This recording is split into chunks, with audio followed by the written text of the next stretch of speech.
And welcome back, this time with the remake of the original 1992 Alone in the Dark. We can play this as Emily Arthwood or as Edward Carnby.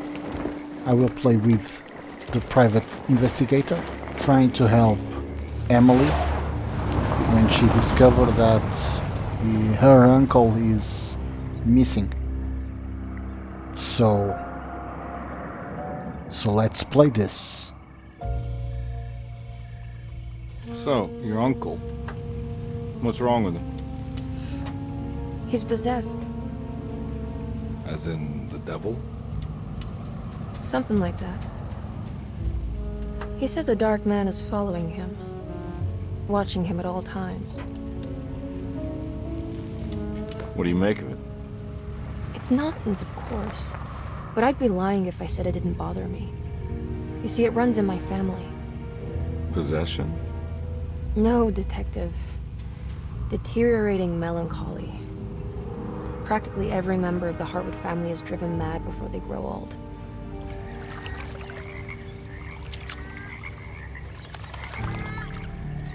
But Jeremy didn't kill himself.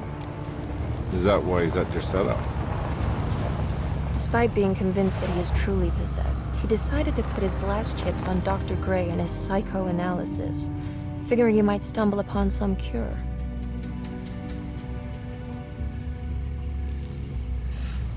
You mentioned the letter. I received a disturbing letter from Jeremy accusing the staff and all the other patients of being involved in some cult. And now they are also out to get him. Could it be real? Or is it all just in his head? It's a story he tells himself, Mr. Carnby. Anything to avoid the truth. Which is? That we're all terribly insignificant. That people mean so very little to one another. That there is no one out to get Jeremy Hartwood because he isn't worth getting. Here we are.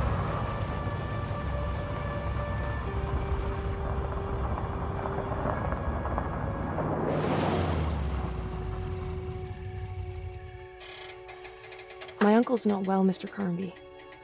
I want to make sure he's all right. Then what's my part in this? You couldn't get a cab? I just wouldn't feel safe going alone.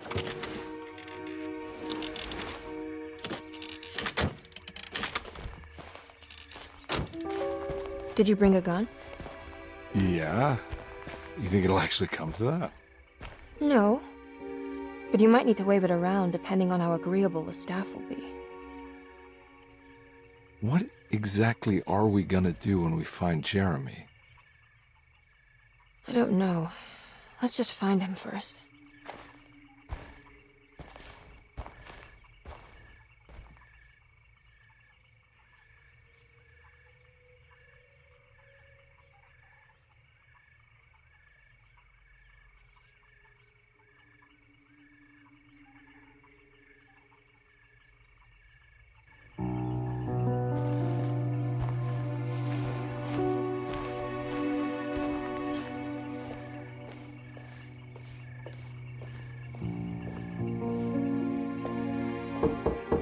Hello? Hello? Looks abandoned. It can't be. There has to be someone around. Wait here. I'll go around back.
too dark in here. I can't see anything.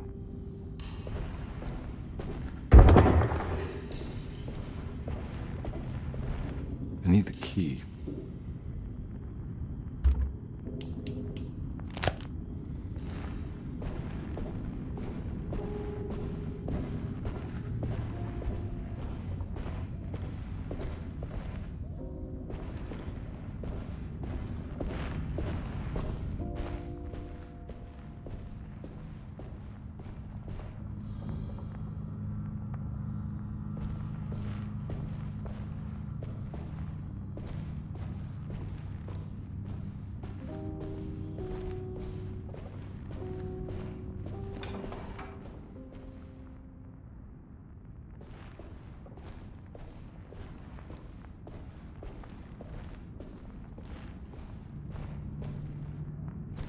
Now what do we got here?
Nah, I'm not getting in there.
That's one big tree to fit inside a conservatory.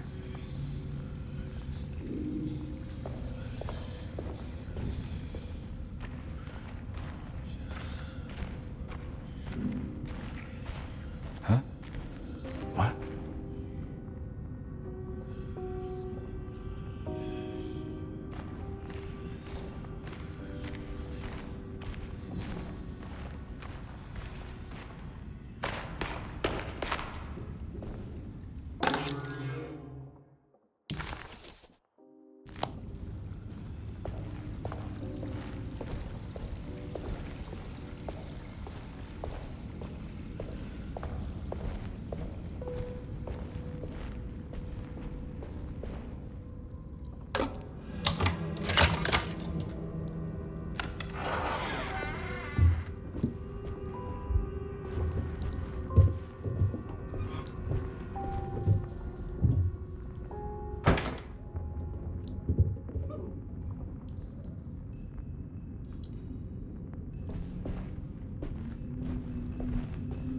Don't mind if I do.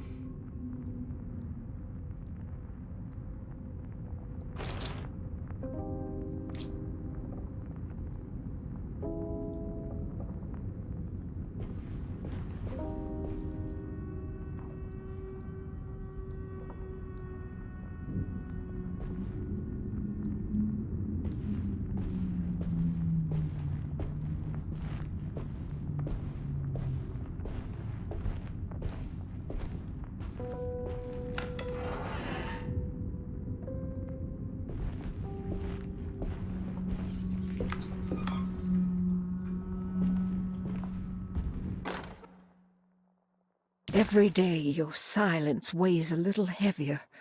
It's been a difficult year for everyone, and many have lost all hope. I read in the papers about people suffering. Pictures of dust-covered landscapes without a drop of water. I wish I knew if you were still tending the earth or if you had turned your back against us. I have started to look for help elsewhere. I pray you will tell me if I am going down a path that you find disagreeable. With help from Baptiste and Charlotte, I found comfort in the practice of the voodoo. I have long been skeptical of that Caribbean cult, but it's been of good use to me. It seems all harmless in my book. I say some words dreamt up by the Creoles, and I carry around a small pocket of gree-gree. Nothing of this is mentioned in the Bible, of course, but the French Quarter priestess tells me it's all connected. She says the Christian God is just one more perspective on the creator of things.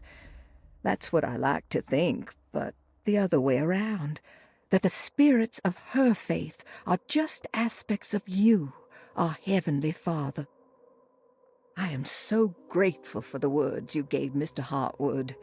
We will sing your praises at St. John's Eve. The world will be blessed soon again. Only the sacrifices of the Old Testament compare to your demands. Let it be the truth. A mother of earth, wood, and dirt. A mother of 1,000 young. Sacred sand, $1. Black cat oil, $1.50. Devil shoestrings, a quarter. That makes $2.75, madame. What was that you were telling the doctor? A goat without horns. What does that mean? Ah, you must have misheard me, madame. I said no such thing. Please, I know I don't look like any of you, but I'm devout. I'm ready to do what it takes. Do not be so eager to sacrifice the few things you have left, madame. Now please, leave my store. A goat without horns.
What was that? Desetto, the old plantation building, was ready to fall, but kept alive by some starry-eyed carpetbagger called Dr. Gray. Seeing how the staff couldn't even be bothered with answering the door, Detective Comby figured they would just head inside and grab Jeremy. He just needed to open the front door for Emily first, so she could talk to her uncle.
Please do not touch the boiler. It is working after all. While the sabotage has caused a leak, only the decorative plate has been completely ruined. Let's wait for Mr. Chance to turn up and he can take a look at the leak. Mr. Waits.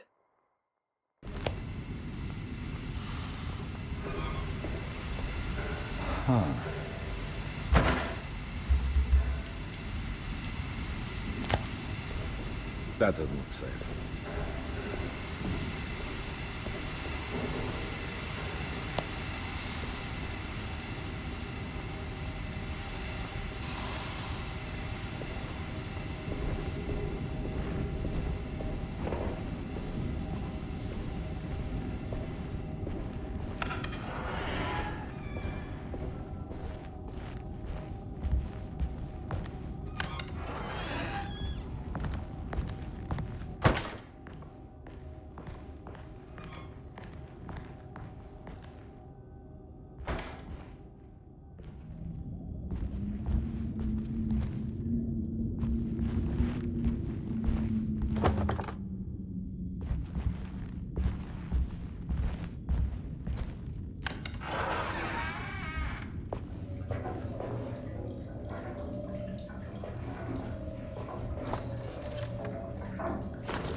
Nice.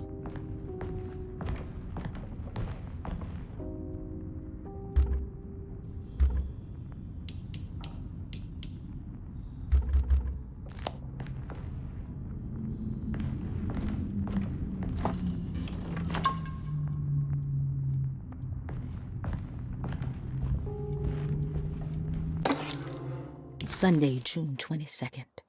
I spent all day looking for Jeremy. I should have cared for the others, but I'm scared that he will do something irreversible. Cassandra is upset that I didn't give her the latest shipment of pain medication that Waits brought from the post office yesterday. I would have given it to her, but the company didn't send a new key this time around, so the box is just sitting there on my desk. They must have figured we had plenty of their gimmicky keys by now. I only remember seeing one lately. Grace was playing with it inside the grand parlor. Unless it turns up by itself, it will have to wait. I have to figure out where Jeremy is. I think Jack knew something. That dog of his found a strange rot permeating the house. She's showing us, he said. Like those blots and streaks of fetid rot was talking to him.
Oh.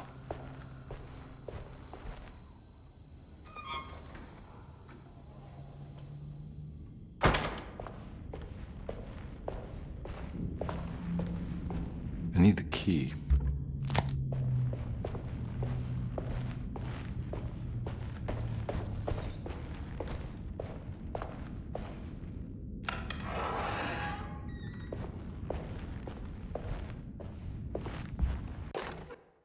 The Great Depression. President Hoover raises tariffs on over 20,000 imported goods in an act to protect American labor.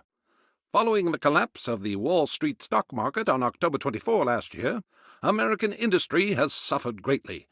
Thousands of companies have gone bankrupt and left a large part of the American workforce unemployed. In an attempt to turn the tide, the Smoot-Hawley Tariff Act has been signed by President Herbert Hoover. By regulating commerce with foreign countries, the government hopes to encourage the industries of the United States to compete with cheap foreign imports. Superstition on rise. New Orleans voodoo stores and spiritual mediums see increased profit during troubled times. While the market has faced hard times ever since Black Thursday of last year, voodoo doctors and snake charmers see significant rise in number of customers. With the coming Eve of St. John on the 23rd, the police expect increased cult activity around Bayou St. John, the southern shore of Lake Pontchartrain. Voodoo rituals in that area on the Eve of St. John have a long tradition reaching back to the first snake worshippers brought as slaves from West Africa. During the 19th century, its practice was popularized by the legendary Marie Laveau and has since been embraced by many of the Creoles and the surviving aristocracy of the French Quarter. Author seeks asylum. Rumors regarding author Cassandra Beauregard making Derceto her home verified.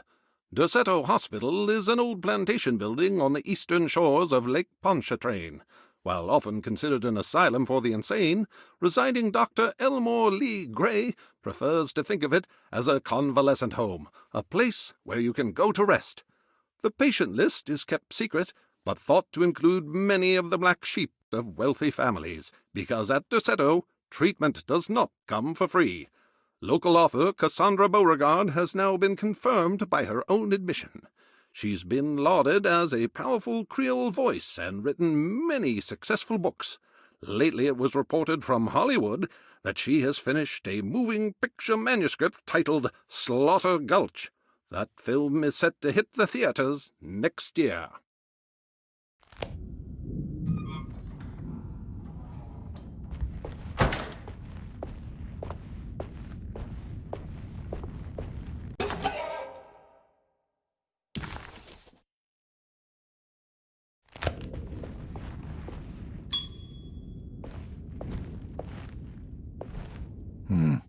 I need the key.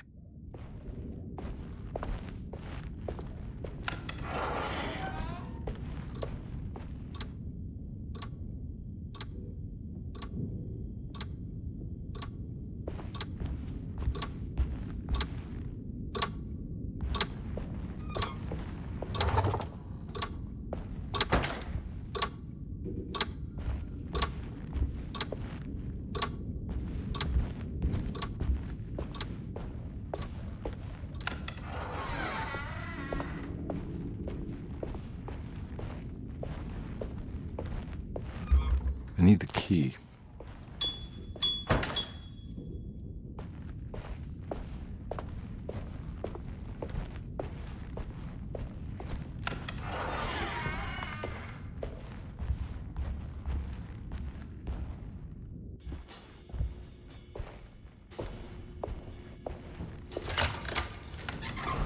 Thanks. What are you doing? Who are you? Whoa, pardon me, excuse me. My name is Edward Carnby, private investigator. I hope you don't mind we let ourselves inside.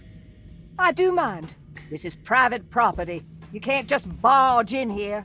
I'm sorry about all this, but I'm looking for my uncle. It's urgent, and no one was answering the door. We can't hear you knocking anymore. None of us can. Who is your uncle, darling? Jeremy. Am I right? She has that Heartwood gloom, doesn't she? That's right. I'm Emily Hartwood. I just came to make sure my uncle is all right. Well, he is unavailable right now. You will have to come back another day. Unavailable how? Is he sleeping? We can wait. He's lost. Don't I know you from somewhere? Who's your man again, Miss Hartwood? My name's Edward Carnby, private investigator. Splendid. Enough! All of you! Get back to your rooms! McCarthy, keep your eyes on the child. And you two, Please leave immediately. Look, we're not here to cause any trouble. Just let us see the old man, satisfy the curiosity of my client here, and we'll be off. Jeremy has gone missing. There's no need to worry, but it might be some time before he turns up. The whole staff is looking for him. What? He ran off? I don't have time for any of this. Please, come back tomorrow. All right, in that case, we'll just wait in his room. You don't mind, do you? It's upstairs, right? Wait, you can't. Don't worry, we'll be discreet. In the corridor. It's the first door on your left. I'll tell Dr. Gray you're here. Excellent. Thank you, madam.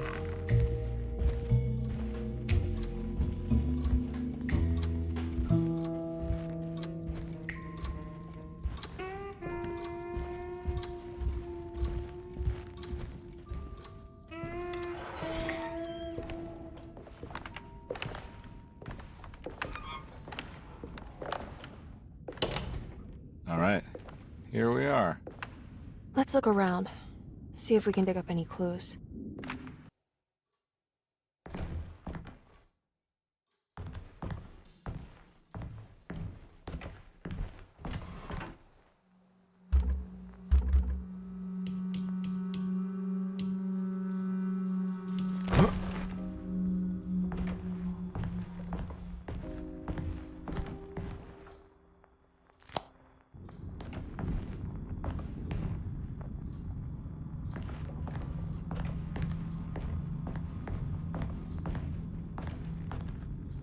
Anything important I should look out for?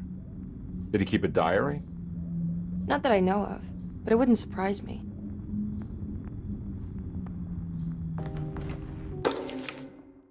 Every night the dark man stands opaque at the threshold of my room, counting the days until my spirit spills out of my tired shape.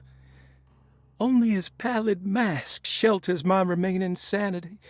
Staring directly into the face of that demonic sultan would surely sunder time itself. Would he have looked the same to my father as he struggled for his life? Does his veiled face haunt my niece quite the same way?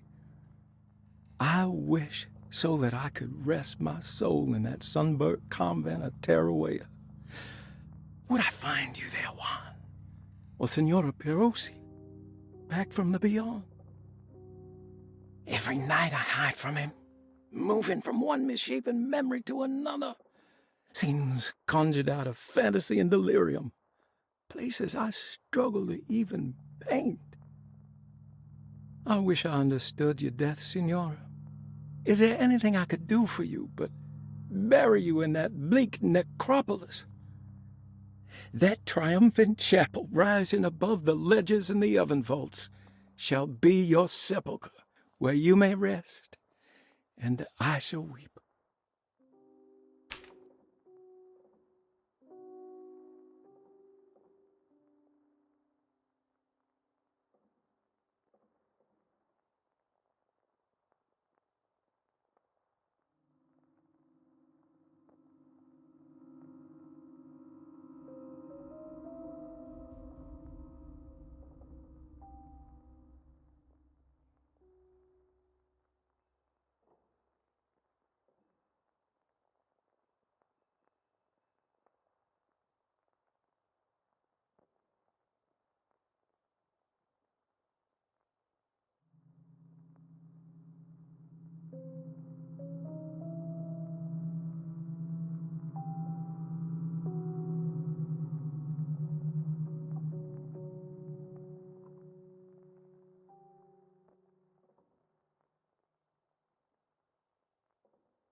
Hey, you know anything about this? Looks like some sort of talisman. No, I don't. Oh, help me out here, will you?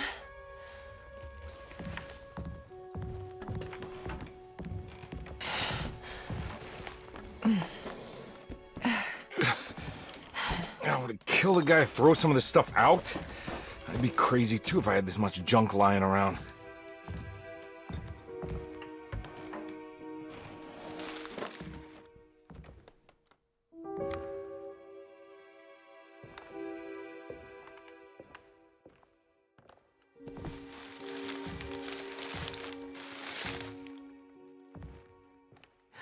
Oh, wow.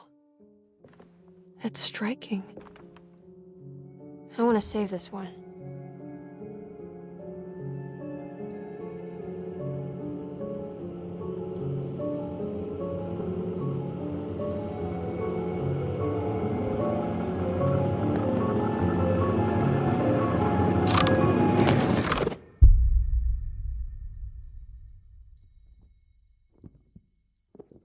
All right, come on.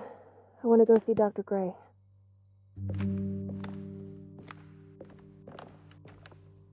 Come on, let's go. Yeah, I'm coming.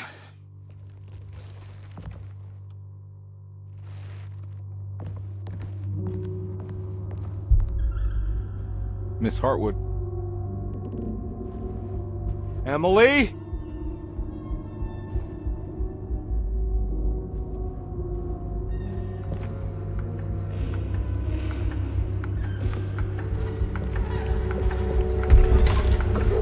What the hell is going on? Where am I?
Yeah.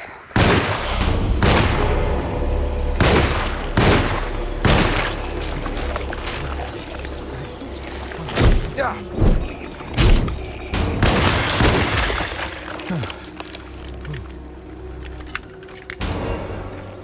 Christ, what the hell was that?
can't go that way.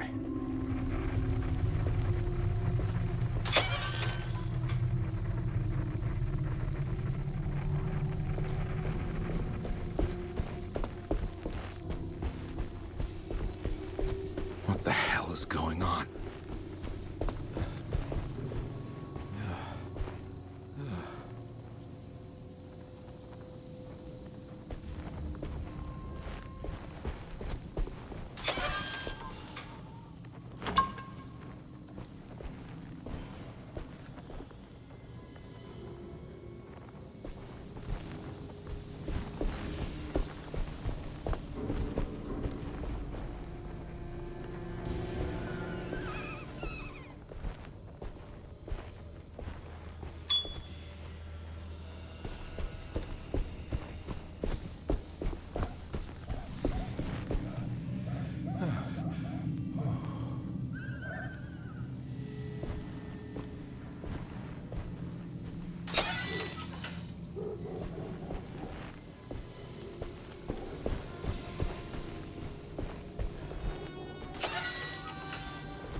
Hey.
Don't let them get inside, compare.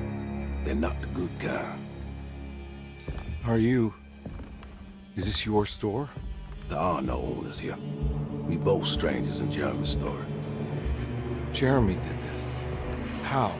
The pact with the dog man. Jeremy warned us, but we didn't think much of it. I'm Detective Edward Carnby. I was hired by Jeremy's niece to find him. Oh, yeah? How much she paying you? $150. She's sure getting her money's worth tonight. Are you a thinking man, compare? No, not if I can help it. You know, I think Jeremy's hiding in a way we can't find him. He has this juju necklace that guides him. The talisman? That's right. It's some magic charm he got from Miss Jackson down the street. The voodoo priestess? You know surprising things, compare. Yeah, the Mama Loa. Here, take the key. I locked the gate to save her place from all the ghouls and goblins getting inside. Maybe if you go there, you can find some clues to show you the way. Thanks. I'll have a look.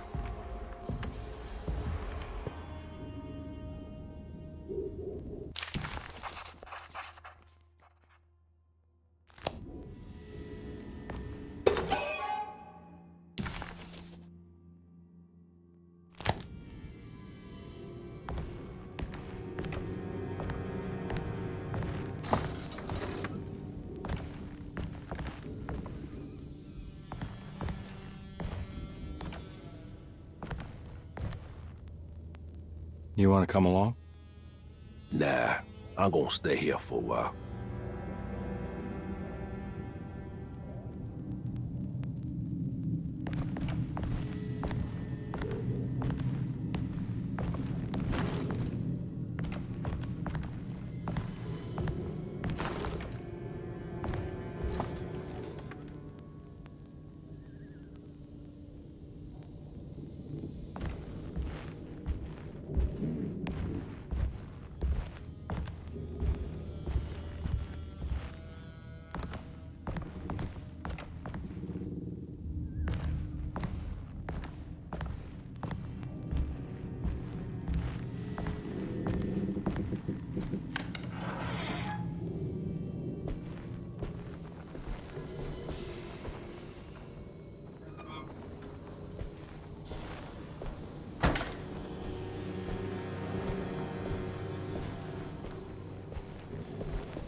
I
can't go that way.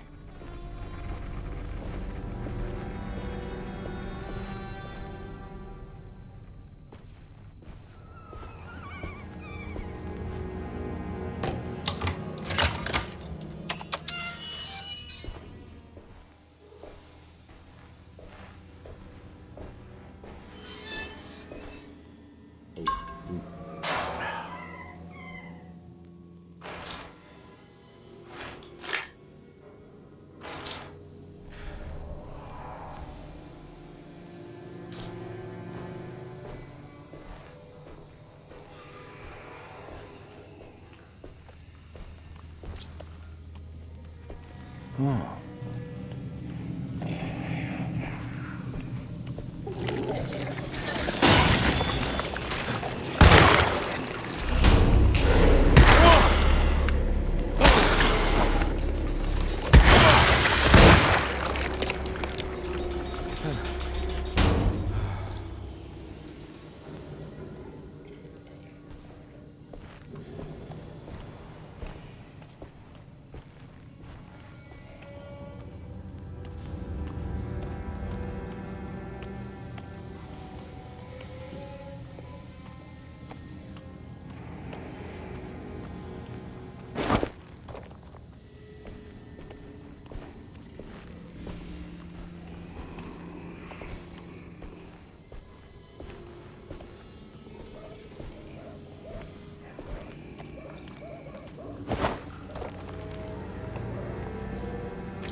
Oh, I recognize this place. It's Miss Jackson's seance parlor.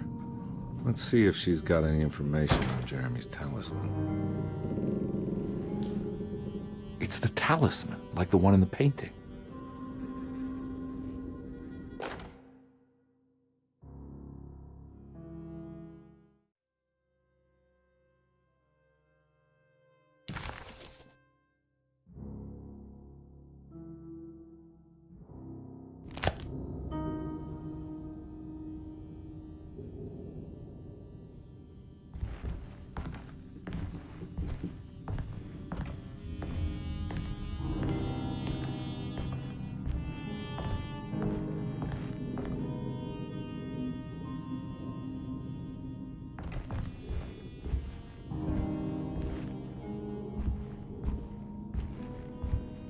I think it's meant for the talisman.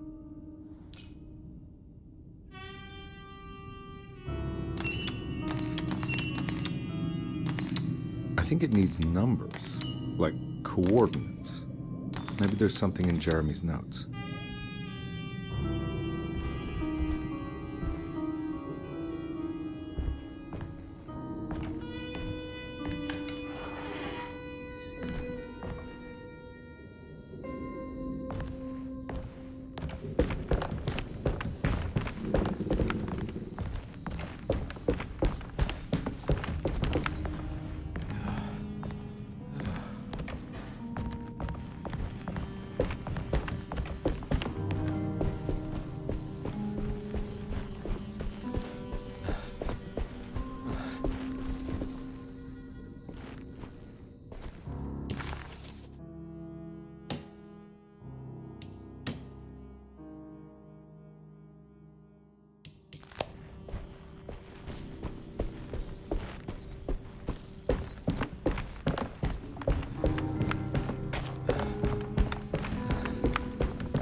It's showing something.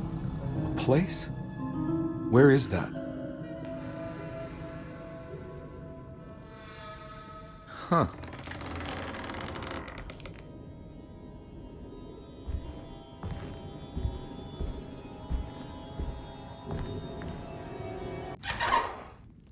Detective, I was wondering when you were going to show up. Mrs. Thompson told me you were here. I understand you are working for Jeremy Hartwood's niece. Yeah, I guess so. I mean, you're not wrong. We came here for her uncle. I didn't expect this. You are Dr. Gray, right? That's right. You don't happen to have some identification, Detective. I'm not keen on having strangers prying into my business. Oh, Detective Edward Carnby, Decatur Street, New Orleans. Enjoying the Vieux Carré, Detective? Those old French quarters, the voodoo people, the gangsters. I'm sure you live an exciting life. Well, it's not quite like the stories, Doc. Just trying to make a living. Aren't we all making a living? Well, welcome to Deseto, Detective. I hope your time here will be useful. Now, what can I do for you? Why don't you tell me where I can find Jeremy Hartwood? Why wouldn't that make for a short visit? I wish I could tell you, but I'm afraid I don't know. A drink, Detective? Anything brandy. Oh, you do belong in the French quarters, Detective. Armagnac or cognac? You know, just give me the cheap stuff. I'm not much of a connoisseur. Having low standards is not a virtue, Detective. Let me see if I can broaden your perspective. What can you tell me about Jeremy? I wouldn't want to go into details about his condition. Doctor-patient confidentiality. I'm sure you understand. Sure. But he is crazy, and he's gone missing. Why? Here, try this. Ooh, it's good. Got a bite? It's called a sidecar. The trick is not to be afraid of the tartness of the lemon. Then for goodness sake, don't overdo the triple sec. Okay, what can you tell me about Jeremy? Well, let me think. He is an anxious man, constantly worried about events not presenting themselves according to his model of predestination. He complains about things not being carried out in the right order, and that some things simply shouldn't be. Is any of this helpful to you? Not really. I was hoping for some direction where to look next. I'm sorry. I have nothing for you then. You should talk to my orderlies. They have been looking for him for a while now. I'm sure they would appreciate your help. Yeah, I ran into Batiste earlier. Come to think of it, he might have given me a lead. Oh, excellent. So your investigation is already underway. I'm gonna go, but I'm sure we'll meet again. Looking forward to it. Safe returns.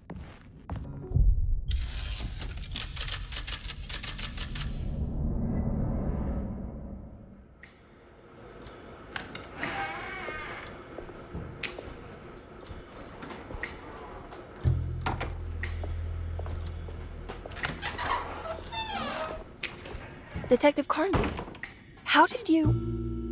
where did you go?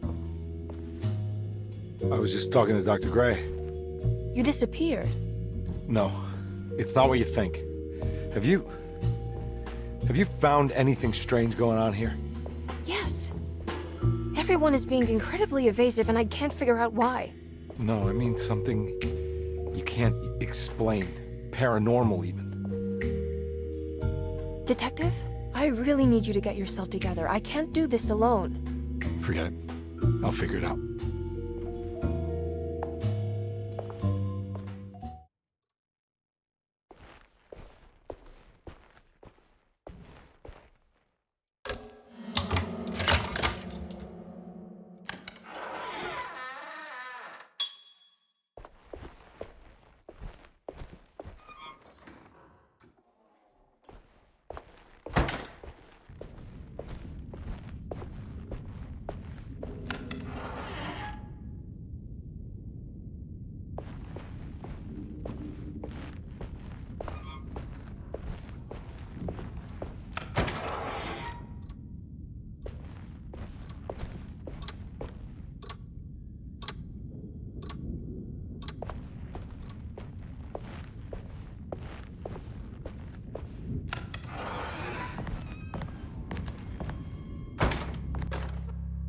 Paul, you're right about the plates on the boiler and the clock. They have been sabotaged, and I think I know who did it.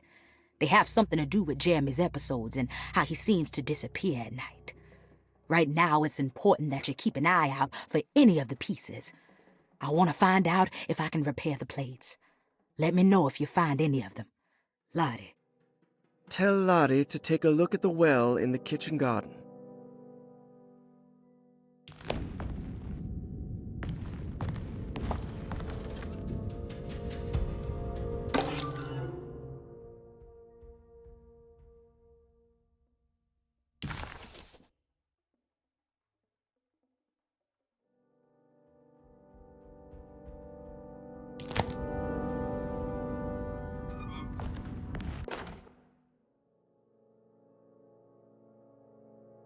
Dr. Elmore Lee Gray is DeSeto's chief doctor.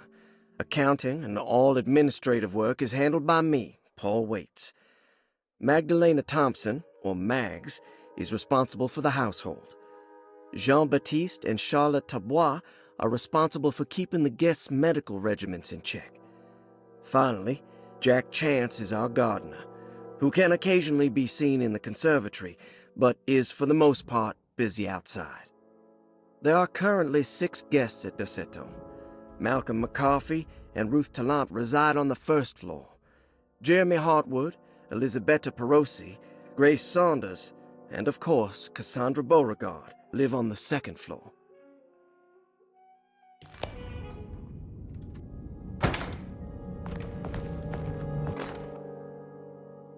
Saw your notice in the boiler room. You should know Mr. Chance won't be coming back. I got no business being in there myself, but you can take a valve from the wine cellar if you want to try to stop the steam pouring out. Be careful.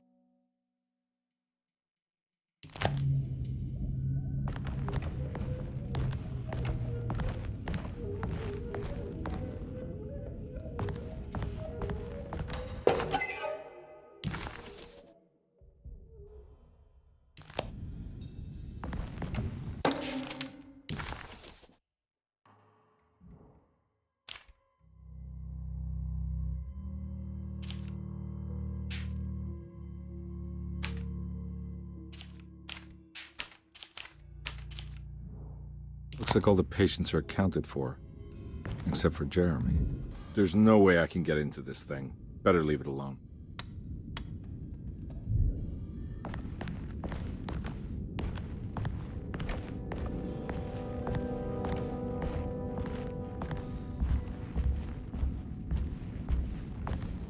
I need the key.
I need the key.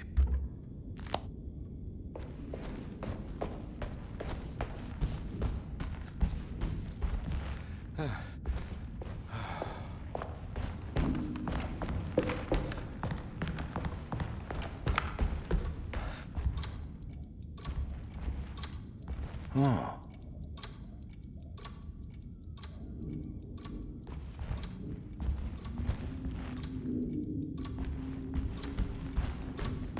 It's stained.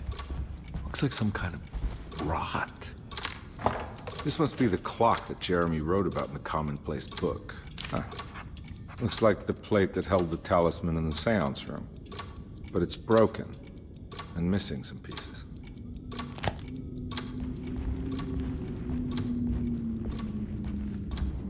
I need the key.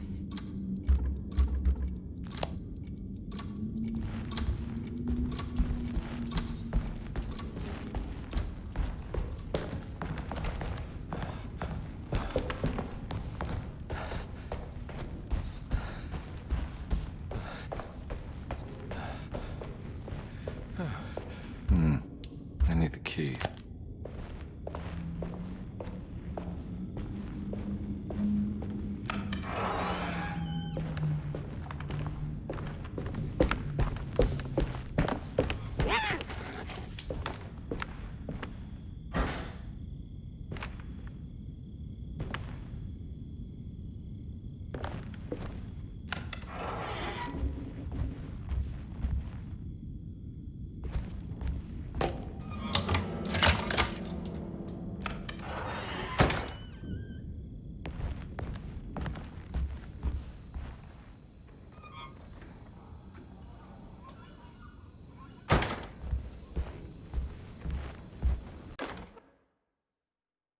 Lost Plantations of Louisiana, Thierry Briclot, 1917.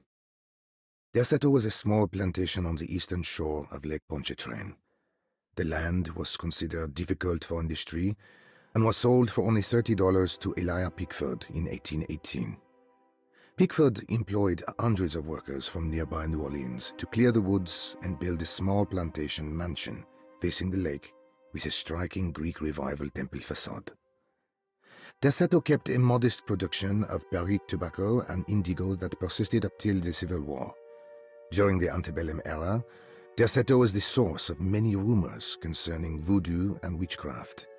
People who traveled the lake reported seeing people dance at night in front of bonfires, bleating and wailing.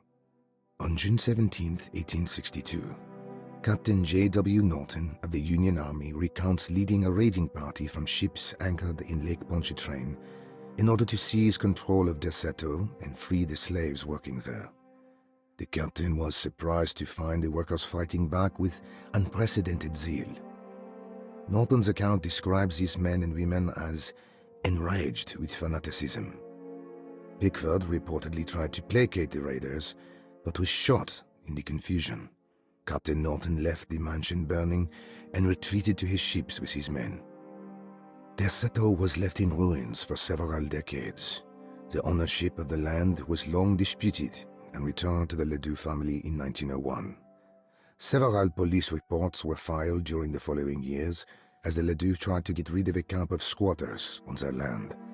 The police made several visits to remove the trespassers, but the people kept returning.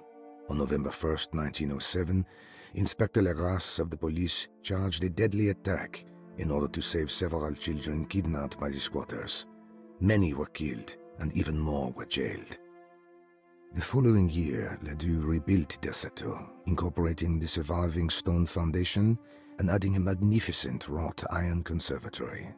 The farmland had been reclaimed by the surrounding woods, so it was no longer profitable to use as a plantation. Instead, the house was turned into an artist's colony. The Astarte Artist Colony was a successful group of artists, including figures such as painter Heinrich Cassel and poet Nora Keith. The group was also known for their beloved Mardi Gras crew called the Pirates of Pontchartrain. On September 29, 1915, a tropical hurricane tore through Louisiana, causing Lake Pontchartrain to flood New Orleans. Due to the remote location of Derceto, it took almost 2 weeks for outsiders to learn that the artist's colony was abandoned. The 12 residing artists had all vanished without a trace. The empty mansion of Derceto still stands on the shore of Lake Pontchartrain, with much of its temple facade intact. The Ledoux family currently has no intention of repairing the house.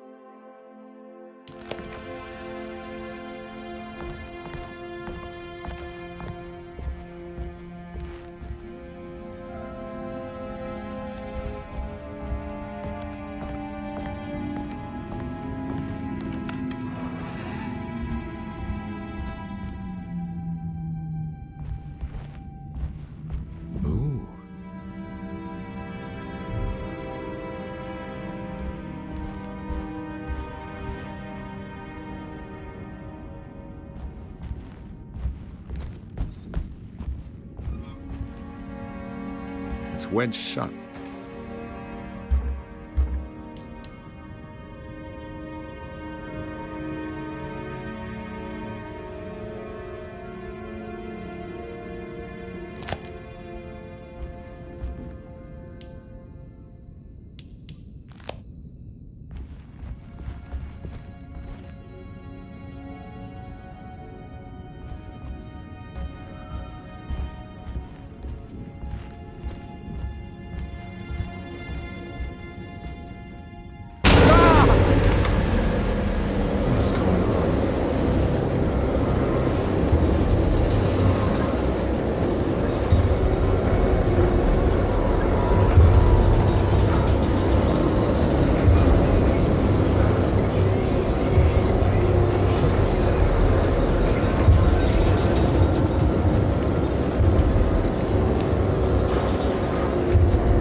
happened?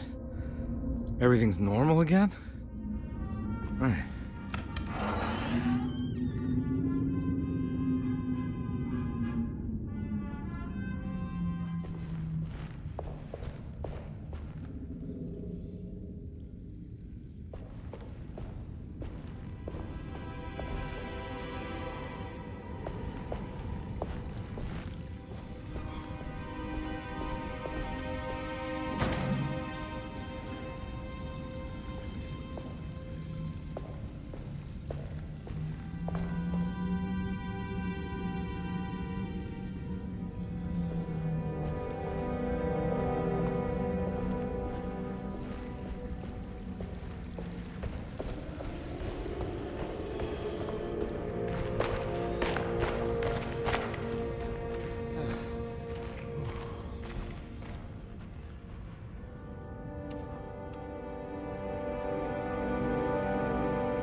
Got it.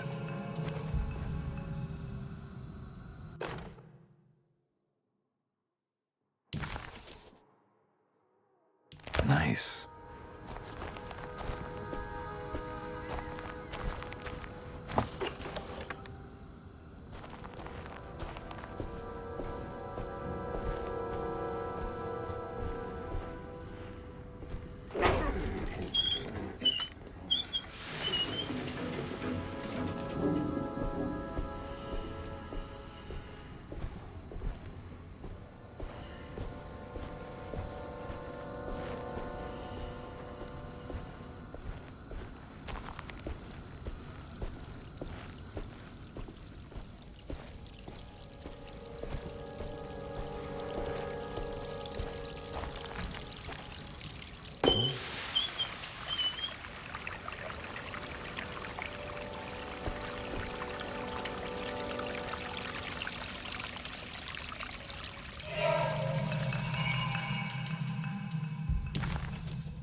It's wedged shut.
You know, Mr. Waits, I saw a piece of the plate that Liza broke.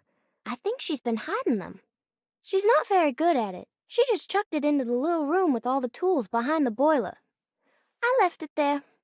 I didn't want to embarrass her by picking it up while she was looking. We went upstairs instead and played backgammon. I let her win, because she's so unhappy. The piece looked like the one on display in Cassandra's room. You know about that one already, right? Or is your eyesight really that fuzzy? I hope you don't feel bad about your glasses. You only look stupid when you squint. Maybe if you had more eyes, you would see these things. I wish you had all the eyes you needed. Your best and favorite guest, Grace.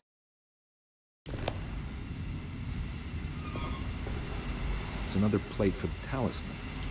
Like the other one, it's broken and missing some pieces.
What are you doing in my kitchen?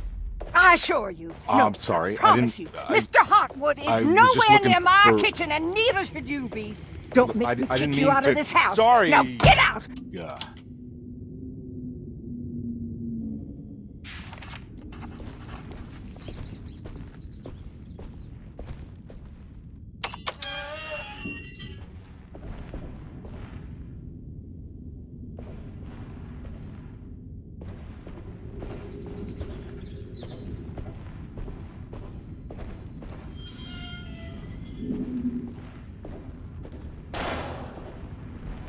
I need the key.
Conby was in shock, but also a little embarrassed. The housekeeper was furious to find him searching through the kitchen and had run him out of the room. There was something strange going on with her, but it didn't feel connected to the case, so he decided to stay out of her way. If it wasn't for the collection of peculiar statues, the old astronomical clock would draw every eye. While Detective Conby was grateful,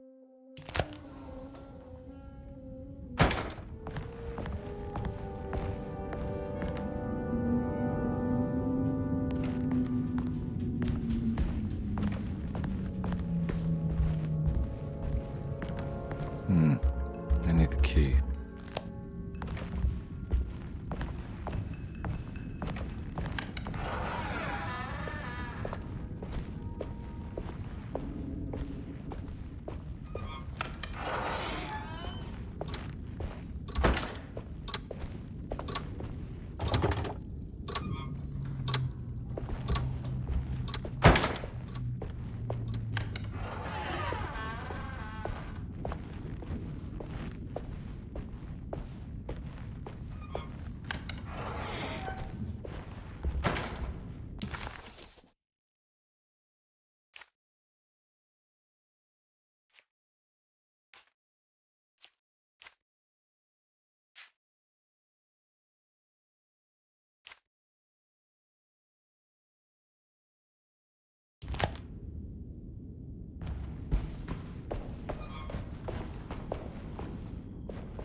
I need the key.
I need the key.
I need the key.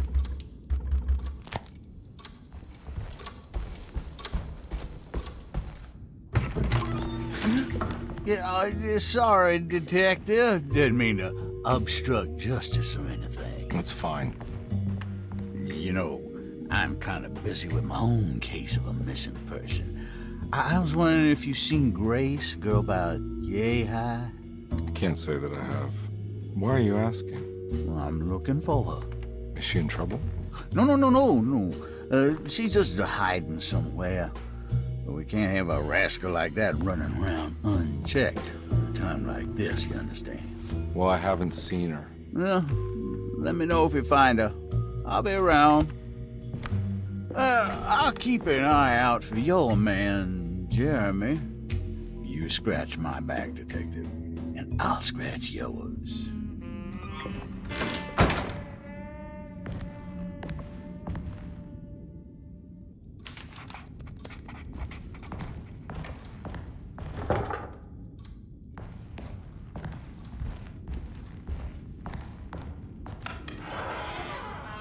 Looks like everything's back to normal here.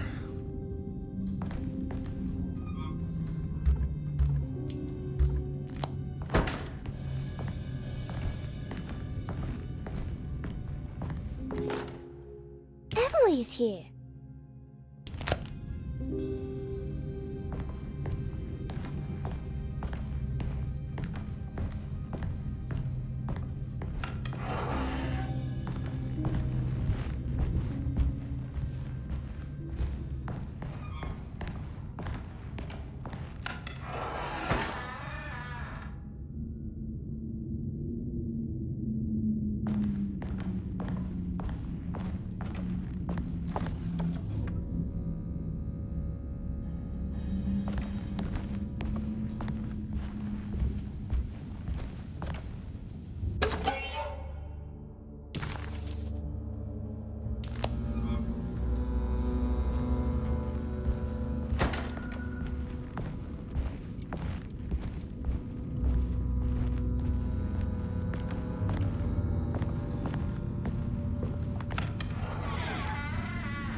Huh.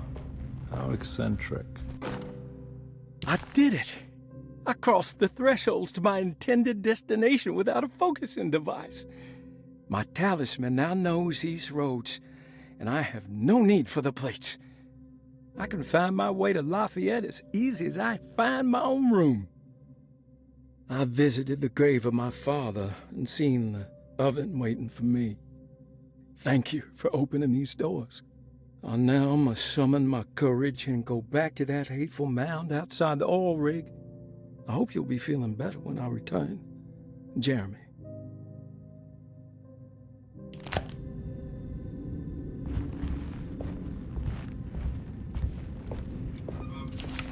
Astarte Artist Colony.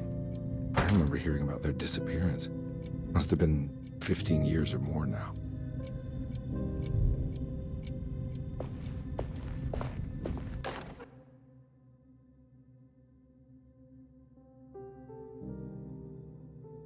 Will I need to remember how to get them out again? They are locked up for good reason. I am sure she is still able to whisper the answer in the ears of the wrong people. But not for long. I will see her burned soon enough. That black goat will be sacrificed to put an end to it all. Then it will all be over. No more Derceto, and sadly, no Astarte. Those good pirates of Pontchartrain. May you still sail the lake, until you find the shores of Hali.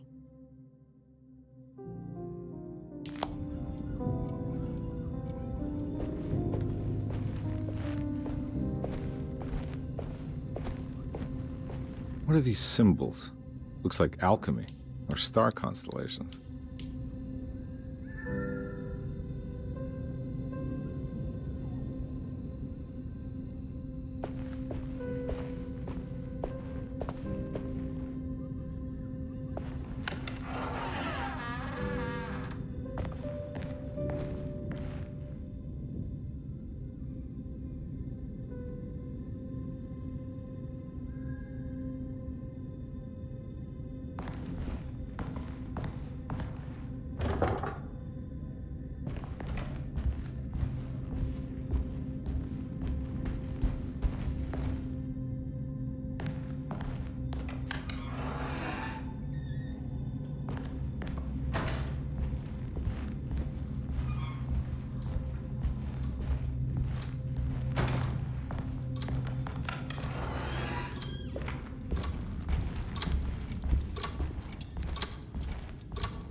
I need the key.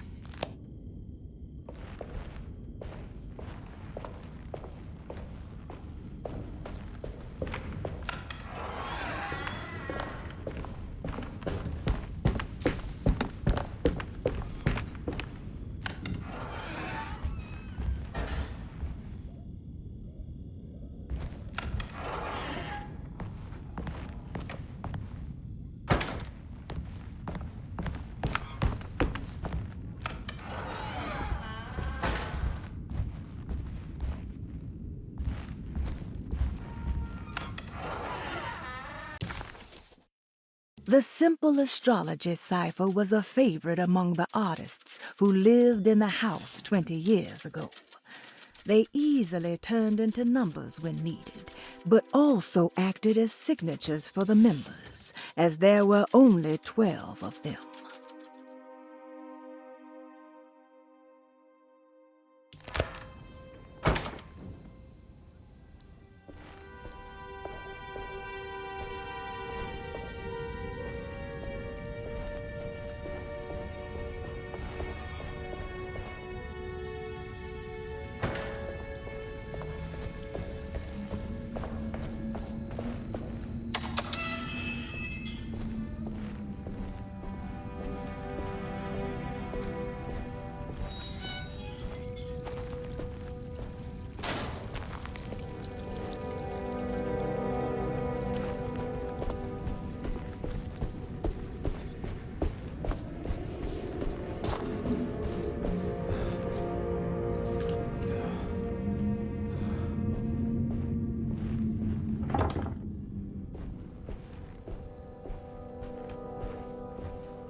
take the key.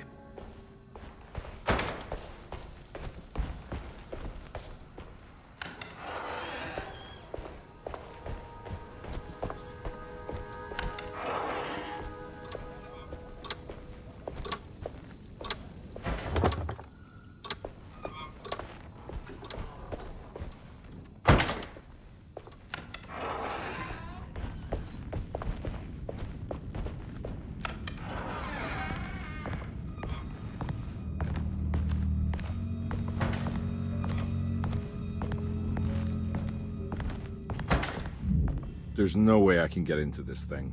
Better leave it alone.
These paintings got some grim-looking rot on them.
I need the key.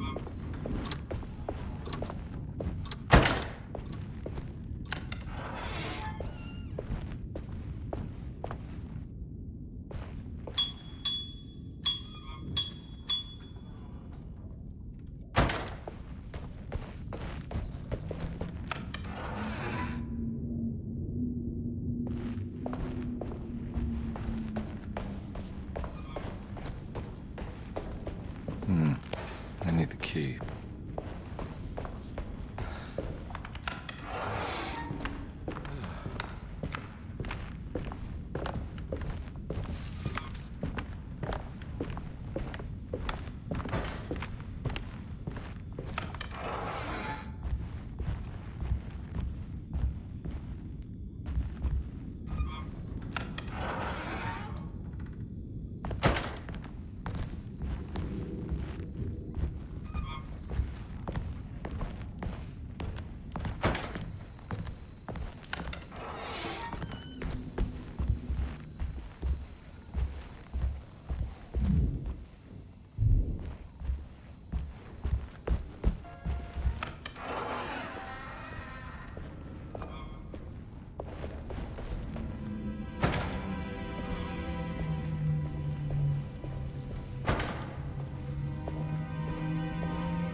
It's wedged shut.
I need the key.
The Astarte Artist Colony.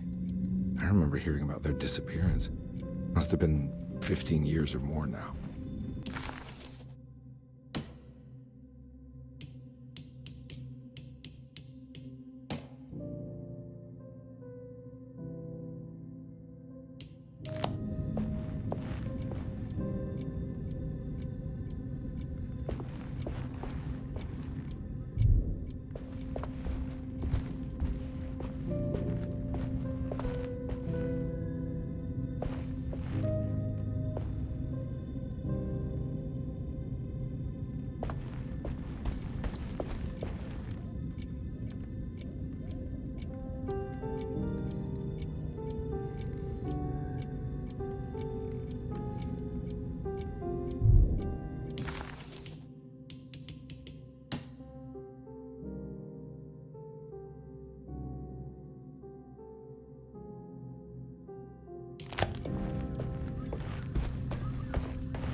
think the clock broke. Or maybe it just stopped at a very precise place.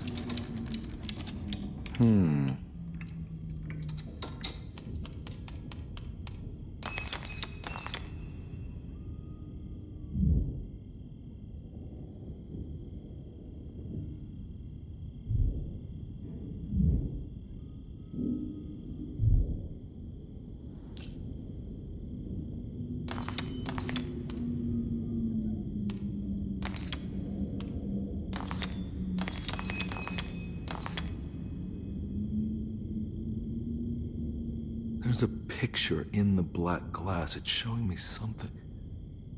It's the hallway outside Jeremy's room.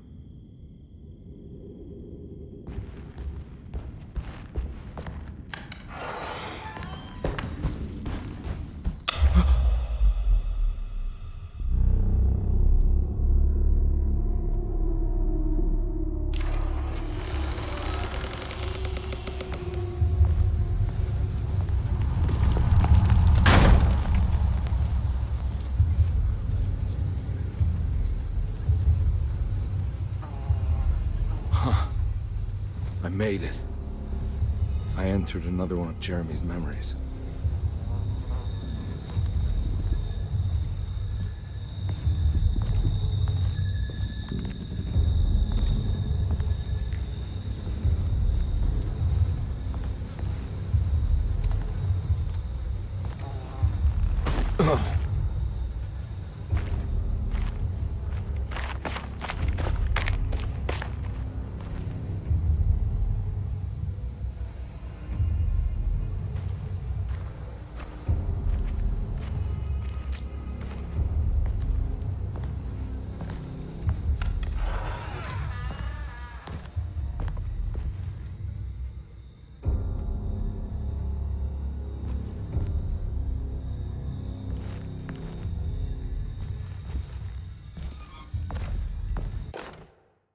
May 1923, Monday. All okay, ready for delivery. Maintenance. Oil pump must be serviced. Any tampering causes large spills unless properly forestalled. Tuesday. Shipment delayed but delivered. Maintenance. Service bridge close to broken. Wednesday. Prospectors reluctantly agreed to show the burial mound to Mr. Hotwood, a painter, who read about our finds in the papers. He means to return tomorrow and try to find a way inside. Thursday. Mr. Hotwood's efforts delayed. Workers seem nervous about his presence. Hotwood promised not to return to the compound. Instead, he has taken up an offer by L'Officier, the riverboat captain, who means to pilot him to the site tomorrow morning. Hopefully that's the end. Work can resume. Maintenance. Bridge from the oil tower to the bayou has collapsed. Sabotage suspected. This is the devil that guides us now.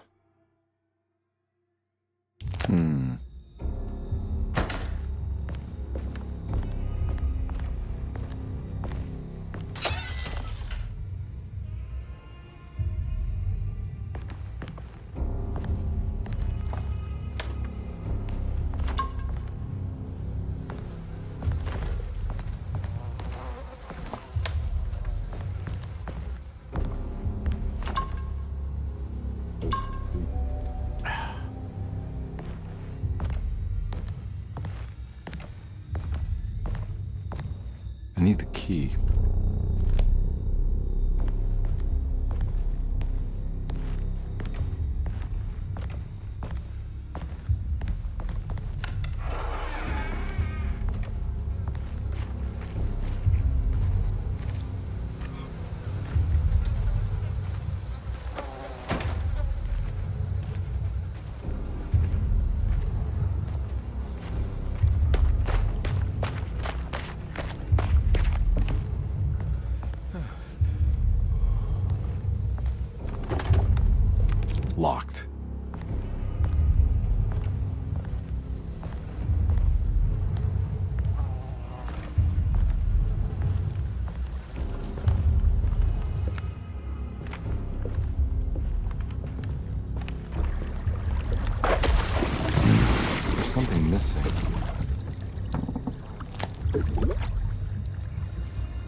side.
Fall to your death and go up in flames.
The hateful mound Jeremy talked about in his book.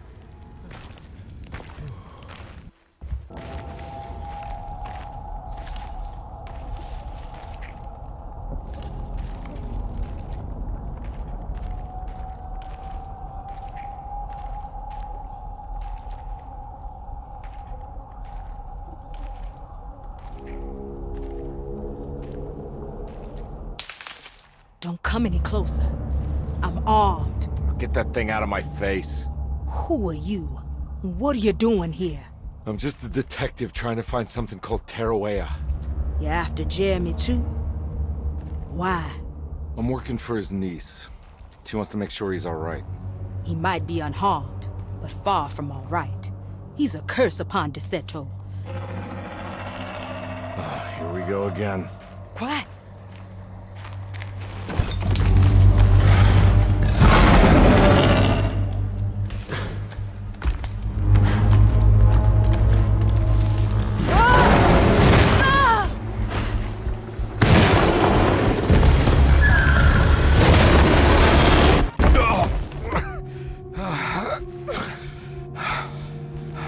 Oh, Christ in heaven.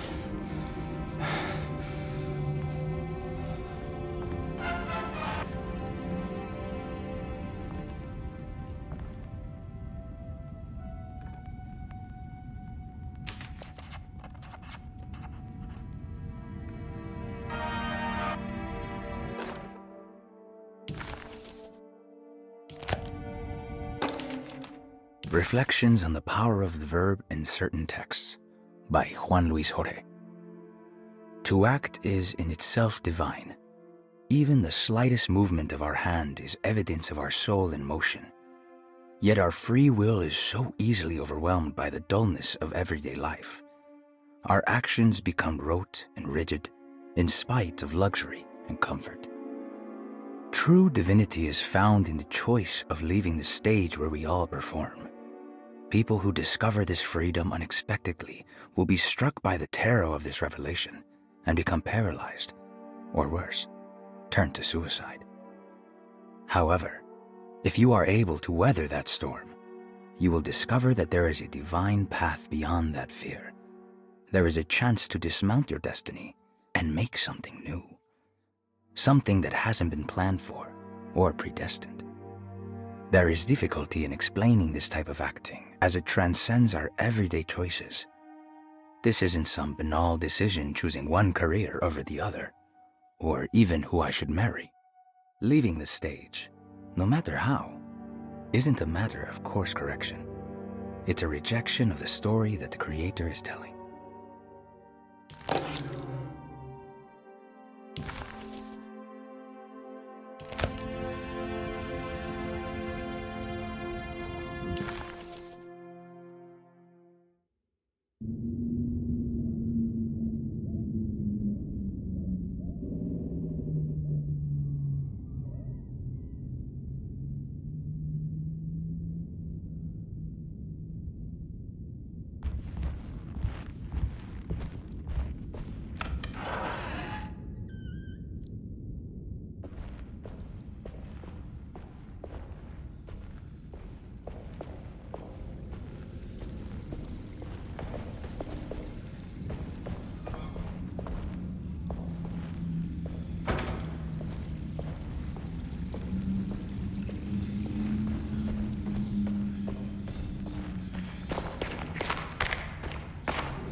It's wedged shut,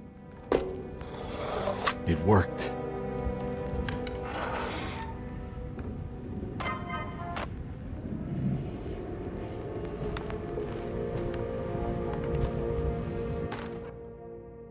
The Barlow lens. Instructions. To double the magnification of your telescope, simply fit this Barlow lens to your instrument. Then operate the fine tuners to adjust the distance between your lenses. This is easily done while looking through your eyepiece. Simply search for a position where your picture is clear and appears flat. When correctly tuned, your telescope should present a clear picture with magnificent magnification.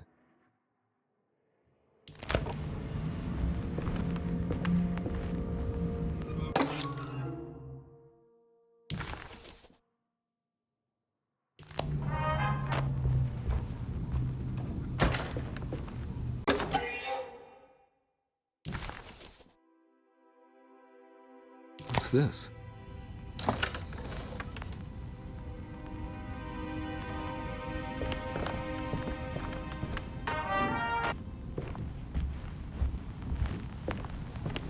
I don't think I have everything I need.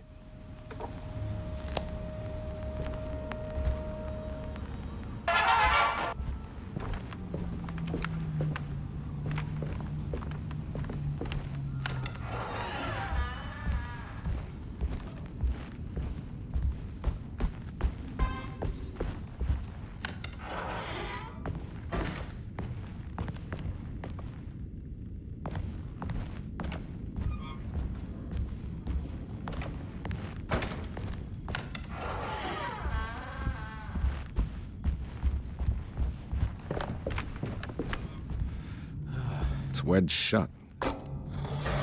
It worked.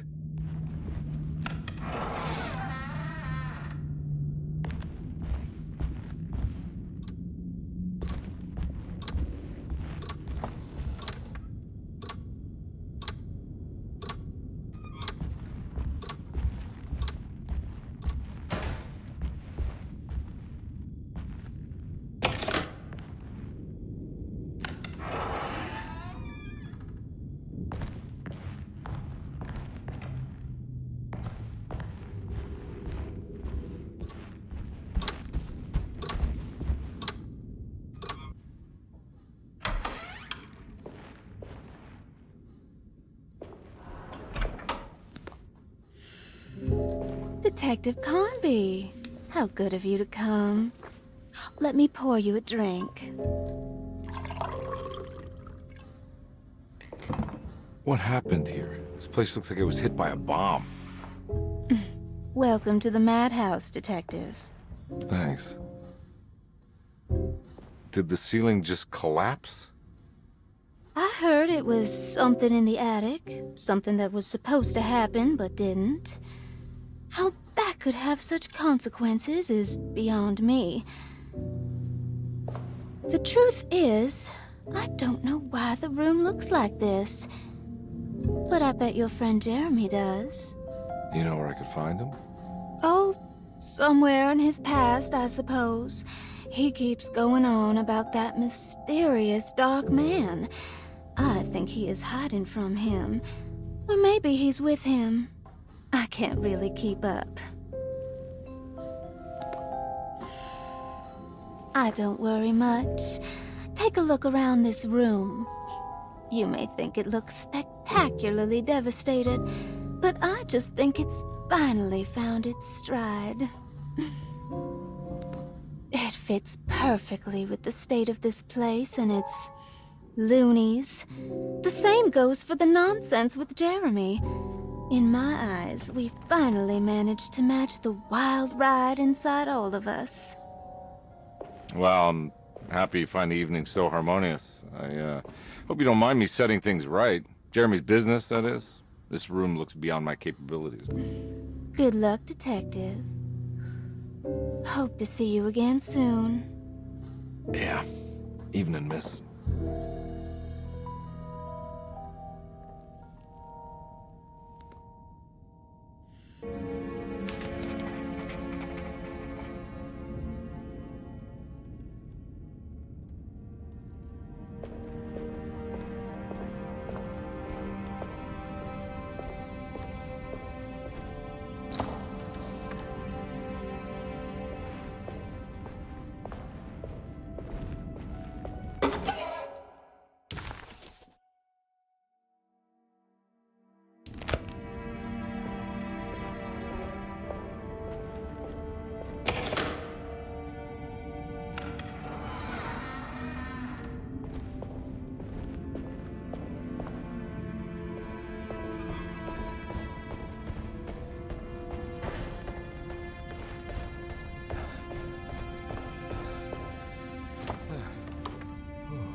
I need the key.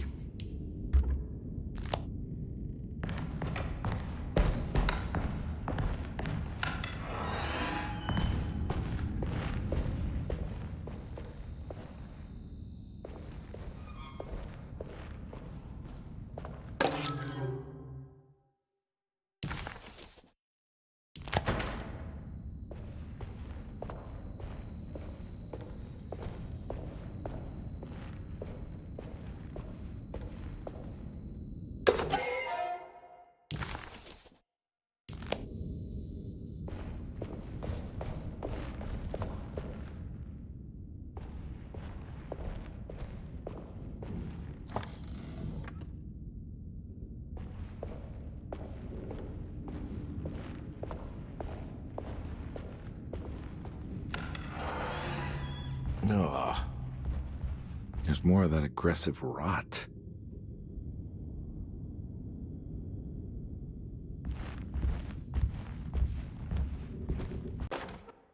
On the commonplace of evil, there lies virtue and stark irreverence, careless thoughts of luminous indifference. But blame not the beast we once were, which science so often wished to refer. Not the wicked full of sin, it is you who stand and grin. All our good intentions aside, whereupon we build our pride. Sunless solitude, follow not this corrupting light. Prophets of confidence always crashes out of sight. Hear me, for we all bear this mark. Thus we must remain alone in the dark.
It worked.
Jeremy?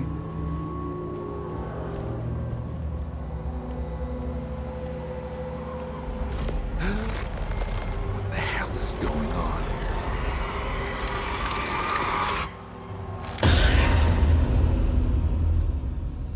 Where's the body?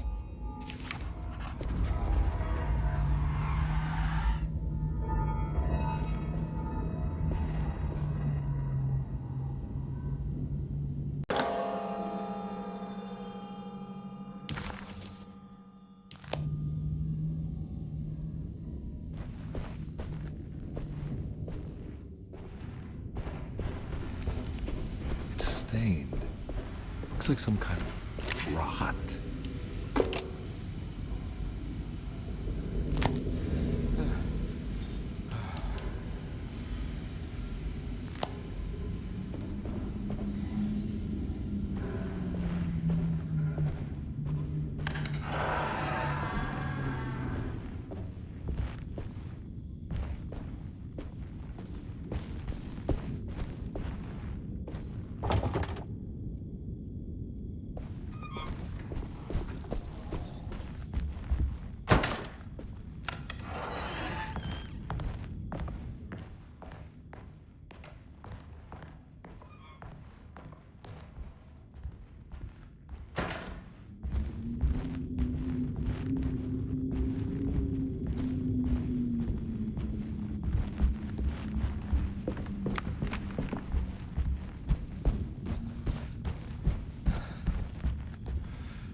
This must be that kid's room.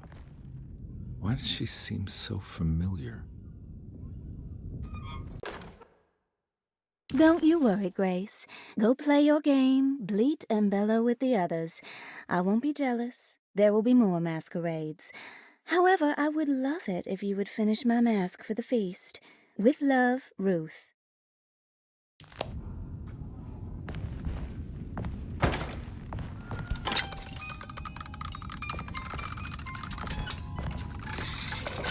Huh.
What you got there?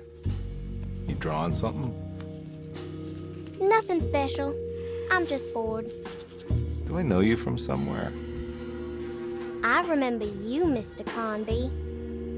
From where? Don't touch that.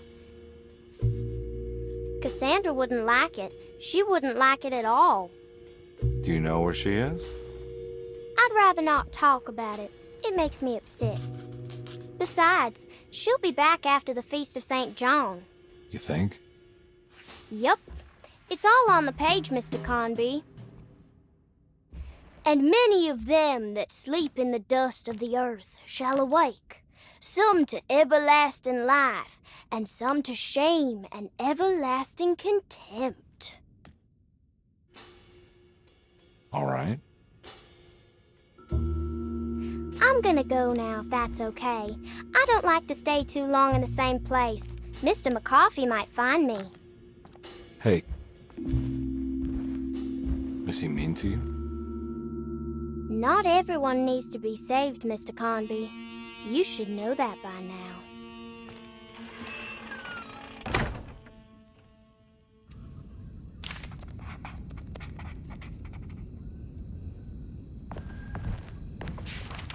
There's more of that rot again. So this is where Cassandra Beauregard ended up. For some reason, I thought she died years ago. If I find the full set of bottles, then maybe I can make something out of the stains of rot.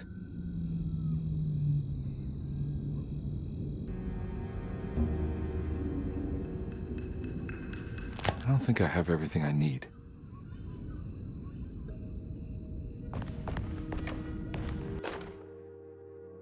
Miss Beauregard, I picked up your medicine at the post office today. As you understand, it needs to be administered by the orderlies for your safety. I've put the box in Lottie's room for now, and I'm sure she will find you as soon as possible. Mr. Waits.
The rot made the shape of a snake. There must be something important to find here. Maybe it has something to do with the numbers on the labels.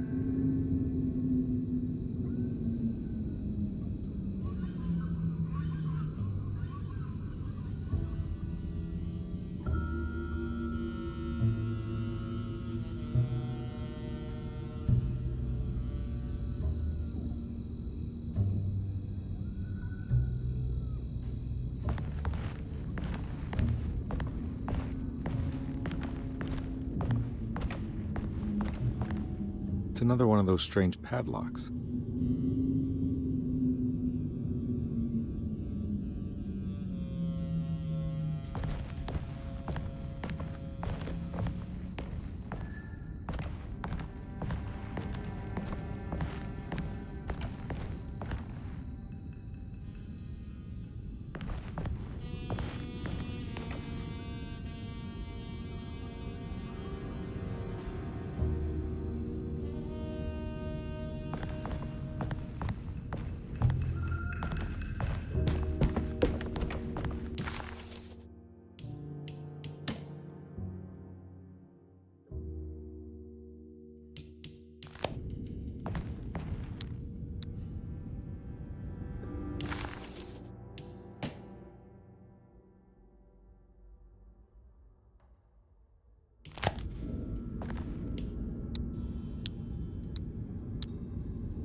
There's something missing.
The medicine bottles had stains of rot on the label.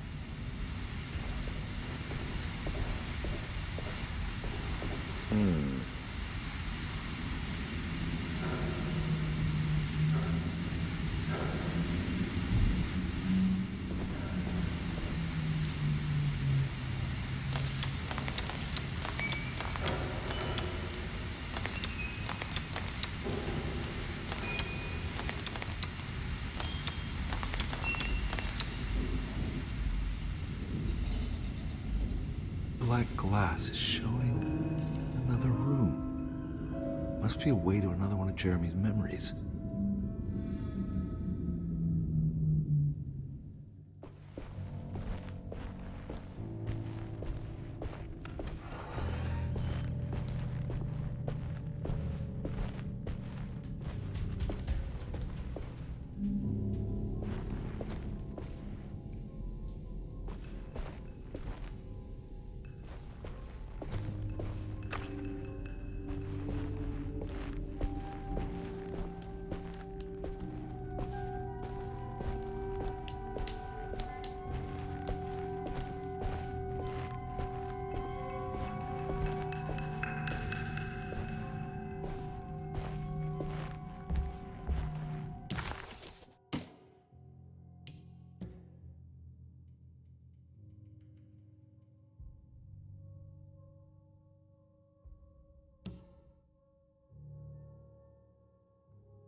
I knew it. I knew it would work. You're getting good at this, Carnby. Maybe a little too good at this.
The Hartwood's family crypt.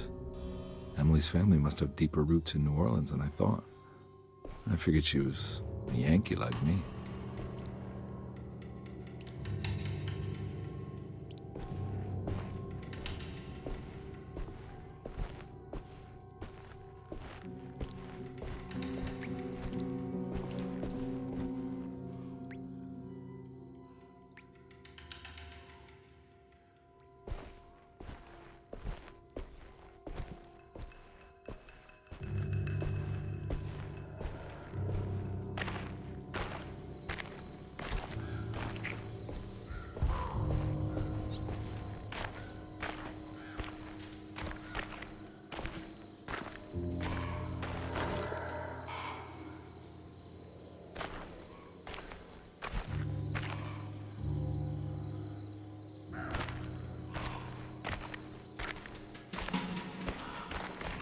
Now what do we got here? There's something missing.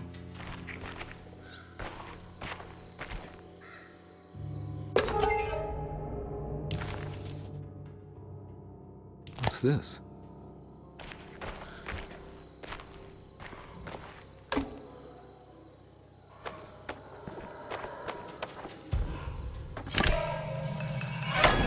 Got it.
many of them. I gotta get out of here.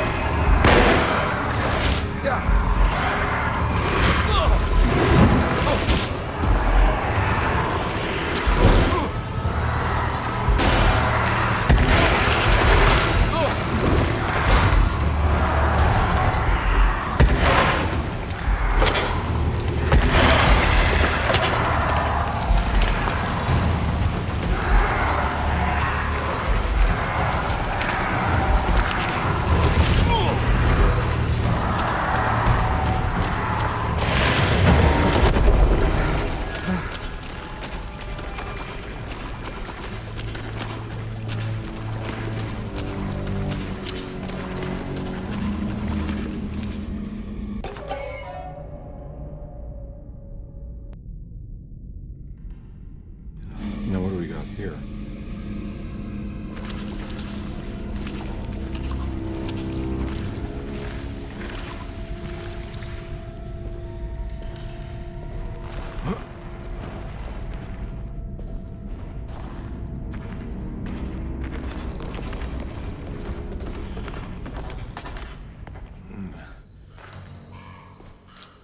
Thank God that's over.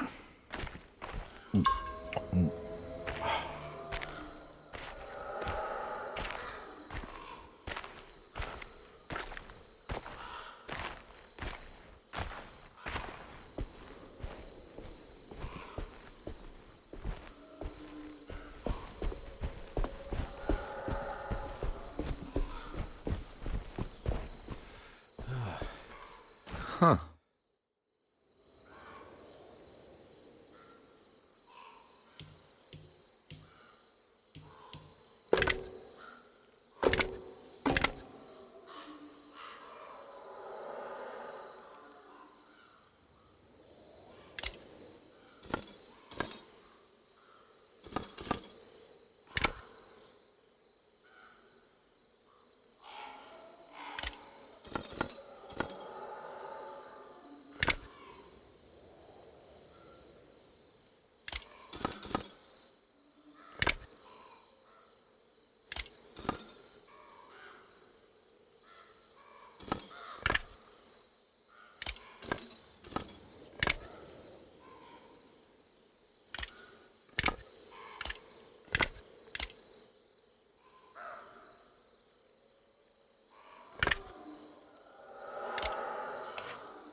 Please don't touch her. Jeremy, what are you doing here? Everyone's looking for you. I know, it's all a big mess. No one understands. I'm just trying to keep evil at bay. Just for a little while longer. You've got to come back with me. Your niece is waiting at Tercero. Emily? Why would you... My letter. I keep making it worse. What is going on, Jeremy? How is any of this happening? I made a terrible promise with someone. The Dark Man. Who is he? No, don't say his name. He can hear us. He's always listening.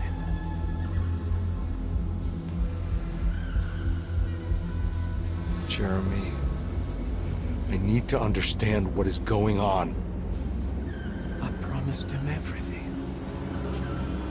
When the sun rises, I will be chained in his sunken desert temple for an eternity. But at least the evil about to awaken and to settle won't harm anyone outside of that cursed place. You're acting crazy, Jeremy. I want to help. There's nothing you can do. Then what's all the business about Taroella? Why did you want to go there? Well, I can't go there. I'm not allowed. But you wanted to. Can I go? Tell me, will it help me to break your pact? Is there something there that would help? Why would you give me hope? That's so cruel. Okay, sounds like we're onto something here. What should I— Look out! Behind you! Run! Don't let him take you!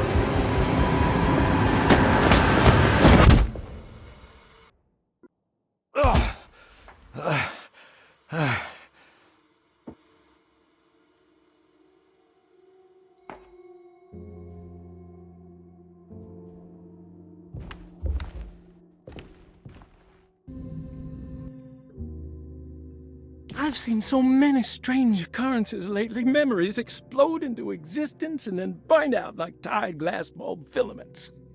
Dreamscapes crash down from the stars and sink into the sea.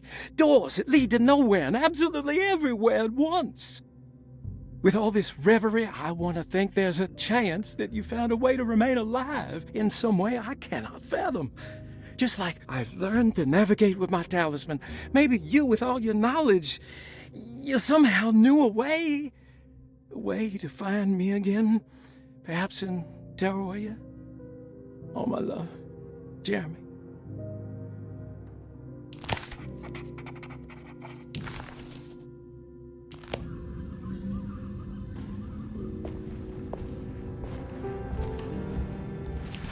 She's dead. No matter how she died, she looks peaceful now.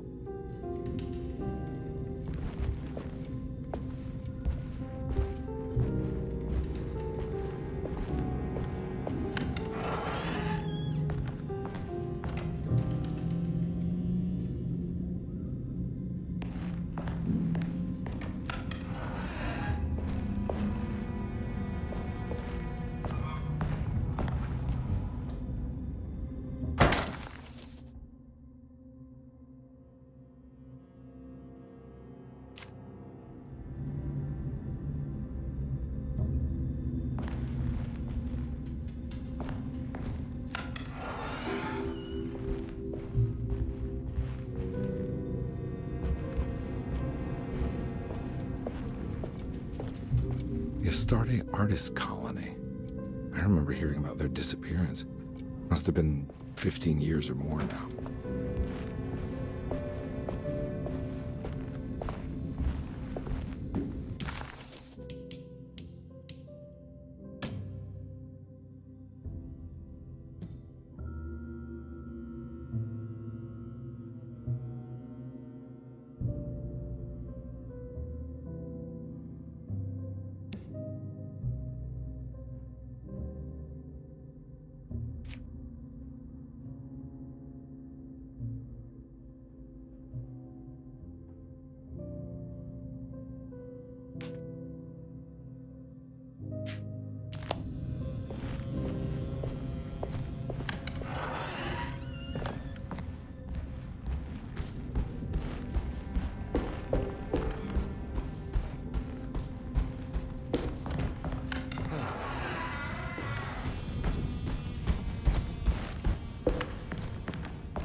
Now we're talking.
I don't think I have everything I need.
There's something missing.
It's stained. Looks like some kind of rot.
I need the key.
A telescope lens.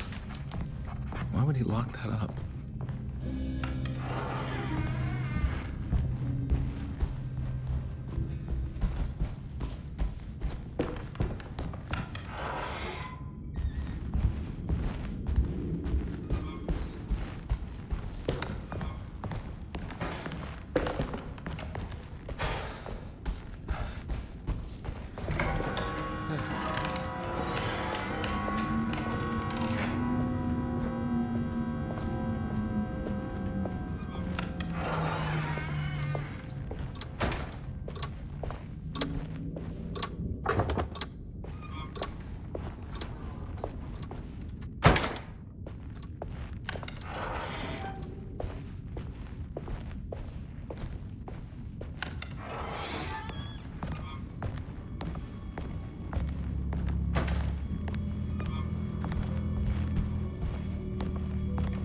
I need the key.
Jeremy had found a way to enter Taroella, but he wasn't allowed to go.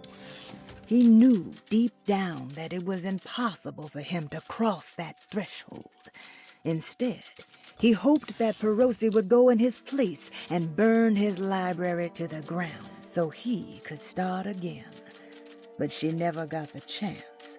Perosi had her own problems, her own demons, and she died suddenly one day without warning. Holding the telescope lens in his hands, Detective Conby suspected what it was. At least a part of the key to that paradise Jeremy so desperately wanted to see. Curious what he would find, he felt eager to put the lens to use.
Whoa.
Whoa, what's going on? It's dialing in something all on its own and it's showing the way to another memory? Where is that?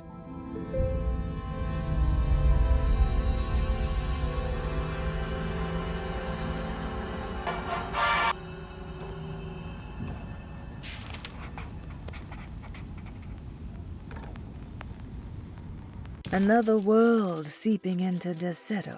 Was this a taste of that mysterious Taroella?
Here we go.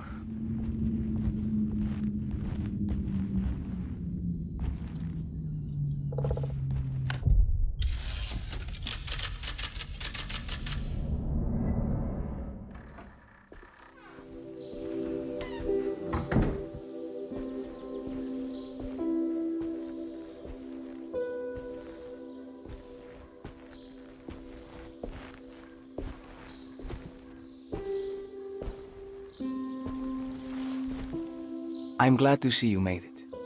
I had my doubts, but the hope you instilled has yet abandoned me. I guess this must be Taroella. Who are you? My name is Juan Luis Jorge, and this is indeed the convent of Taroella. You'll have to excuse me, but Yermi never got your name. The name's Edward Carnby. I'm a private investigator. You're not a patient, are you? No. I'm the author of a book that Yermi once found important. How does that work? Are you part of this memory as well? Is this even a memory? I think calling me a manifestation of Yermi's subconscious would be more correct. And so is the convent of Taroella. I'm a man Yermi has never met, and we are in a place that he has never been. Okay. So are you here to guide me or something? I have no more purpose than you do. I simply am. I will happily help you, of course, if I'm able. If you are already somehow part of Jeremy, why did he want to come here? Isn't he sort of here already? Yermi wanted to come here because it's a representation of his mind at peace. When Dr. Gray asks him to find his focus during his sessions, this far-flung convent is what Yermi imagines. He is under the impression that if he could physically come here, he would reach a perfect equanimity, a spiritual apotheosis. You don't think it would work? Yermi subconsciously knows it's just wishful thinking. He can't come here. despite the pathways opened by the dark man between their Seto and Yermi's psyche. It's simply not possible. But I'm here. Indeed. It's a shame it's just another place for you, Detective. Otherwise, you could have become a Buddha. Always a bridesmaid, never a blushing bride. Am I right? Yes, I suppose so. You'll have to chase enlightenment elsewhere. So what's the next best thing? What can I do here? You should seek out the convent library and try to find the truth about Yermi's relationship with the Dark Man. It's the sort of knowledge he represses and is unable to reflect on. Will it tell me how to break the pact? Perhaps. At least you'll have something to confront Yermi with. Wait, why can't you just tell me? I don't know such things. You'd be better off consulting the texts of Dr. Freud, if you want such answers. No thanks, I hate shrinks. There is another thing you should know about the library. He is here as well. The Dark Man has been working his way through the texts for a long time. He's here? How am I supposed to get past him? Be careful, Detective. Oh, jeez, just perfect.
There's something missing.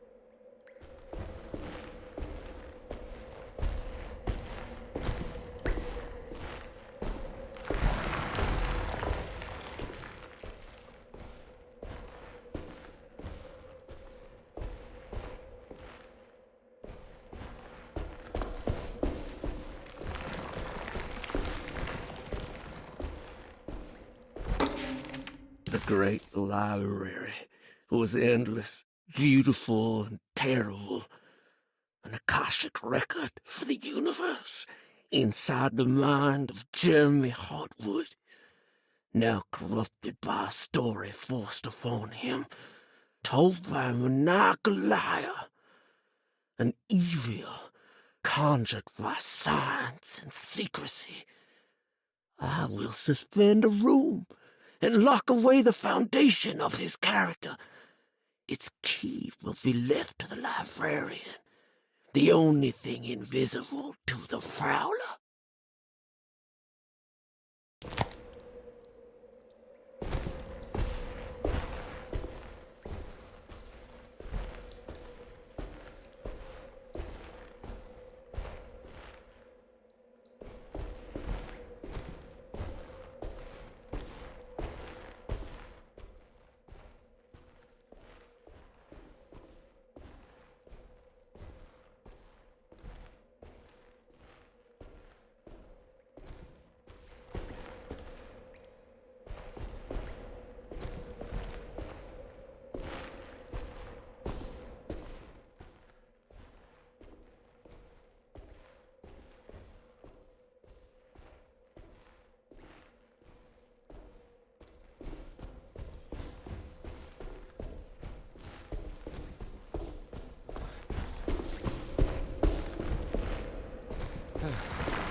There's something missing.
It was in the hot autumn that I went through the night with the restless crowds.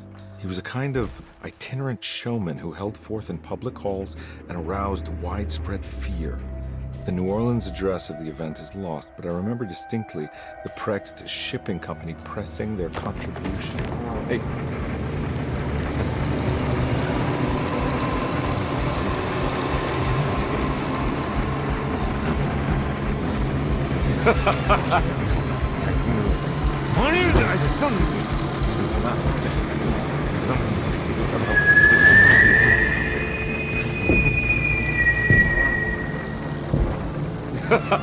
Detective! What? What?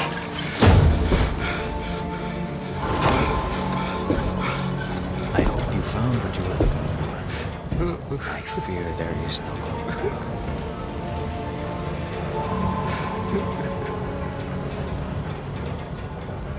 I was so close. There must be something I can work with. Come on, Garby, think. Think! The shipping company. Prext. Right. Good luck, detective.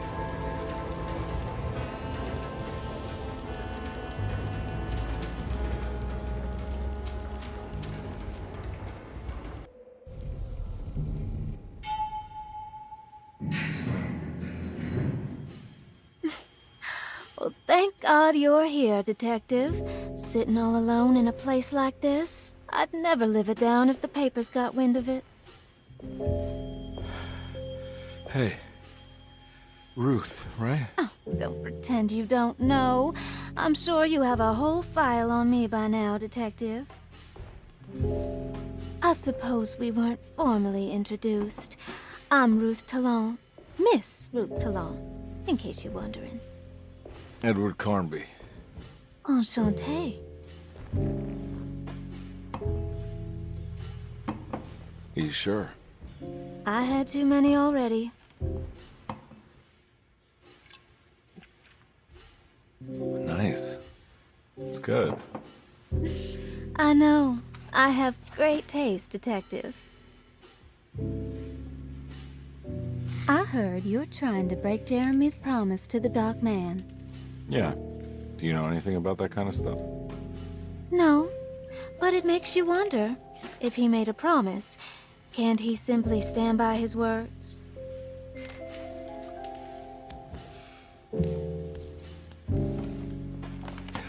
Look, I'm just trying to get Jeremy out of a bad deal, so he'll come back with us to New Orleans. Well, if all fails. What are you doing? It's a sign of submission to the Dark Man. I saw it in a dream once. What?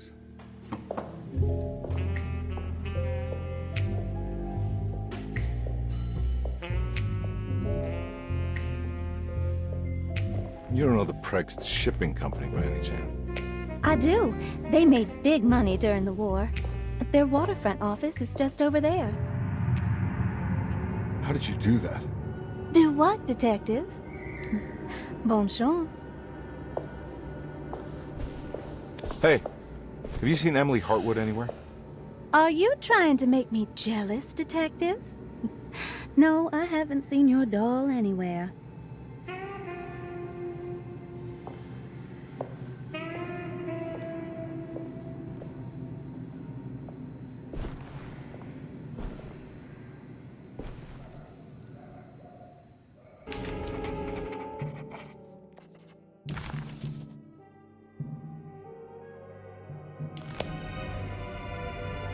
Prext Shipping Company.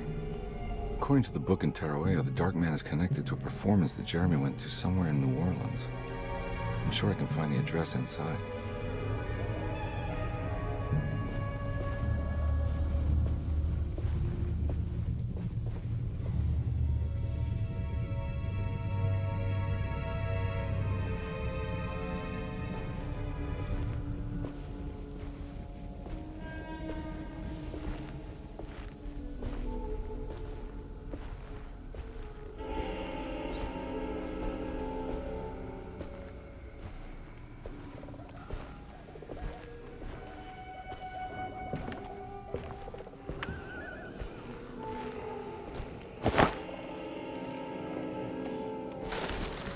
It's locked from the other side.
There must be another way inside.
No way I can get this out of the way with my bare hands.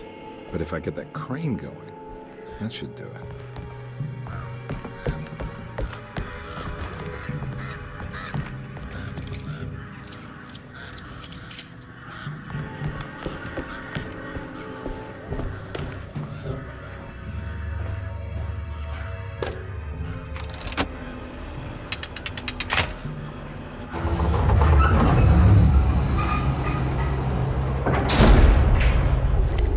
All finished.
All right.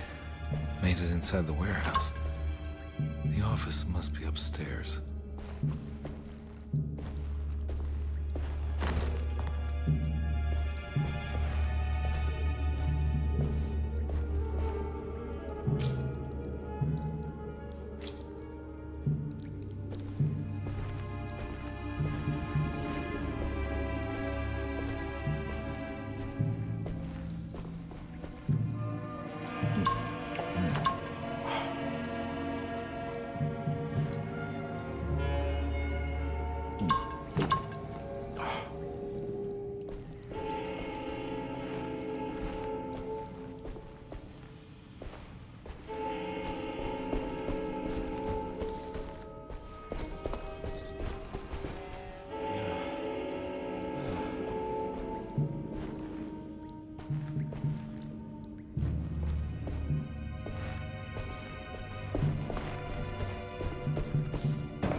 Hey, I always wanted to try one of these.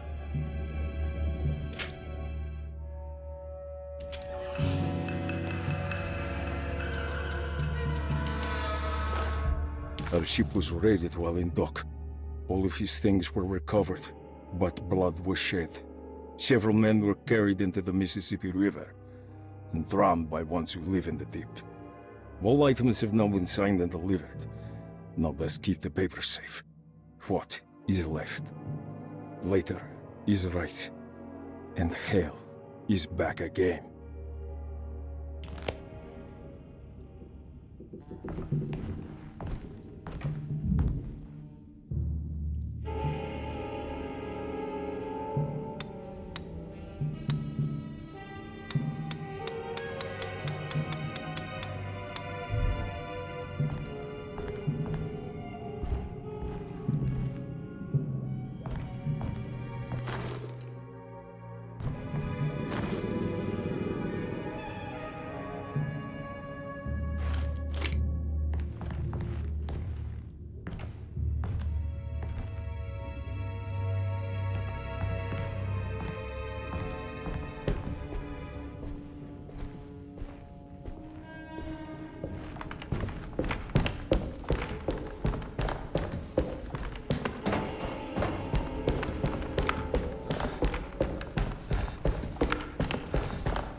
Somehow, Comby was back in New Orleans, close to the docks.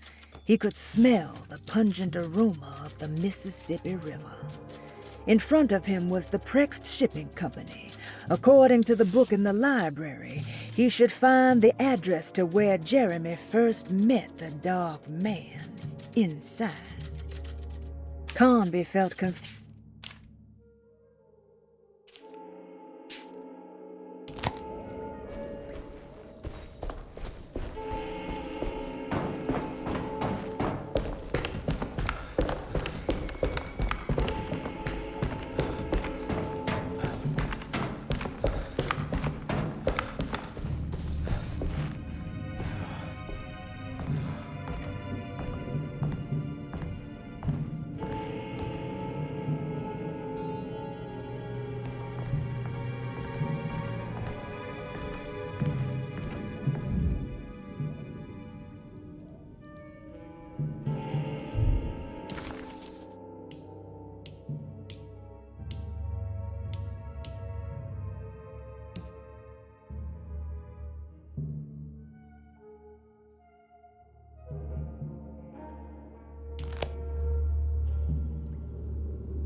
Cargo Manifesto, September 19th, 1892. Prext Shipping Company delivered 4 steamer trunks, 1 Egyptian sarcophagus, and a large wooden crate belonging to the showman called the Black Pharaoh, performing at 18th Street.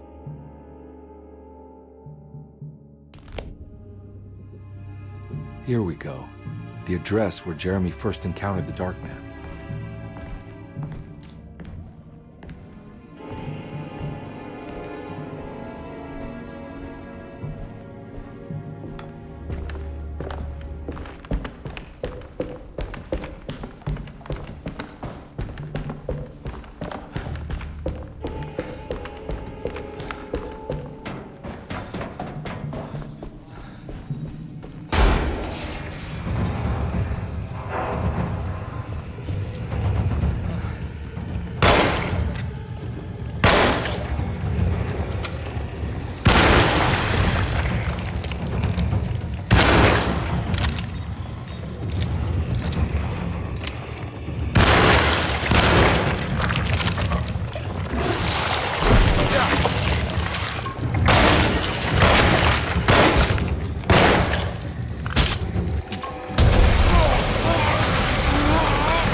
Looks like the fog cleared up.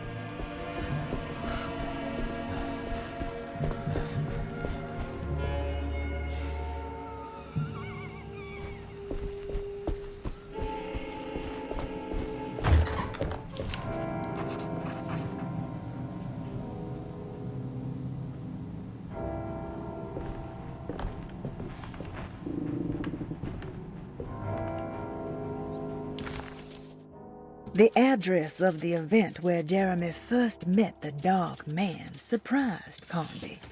The infamous Gallatin Street didn't exist any longer, and he wondered if he would be able to find the right building. Was it still standing? Did it matter? Maybe this world was not just another place, but another time as well.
You want to tell me what this is all about? Welcome, Detective, to the greatest show this side of the Mississippi. Now the hotel, the Black Pharaoh, the ancient magician who lived 1,000 lives and wore 1,000 masks. I can see why you settled on calling him the Dark Man. Saves you breath. So, you got scared by a stage magician, and now he's living inside your head. You can mock me, Detective, but you would be the crazy one to think his presence can be ignored. Look where we are!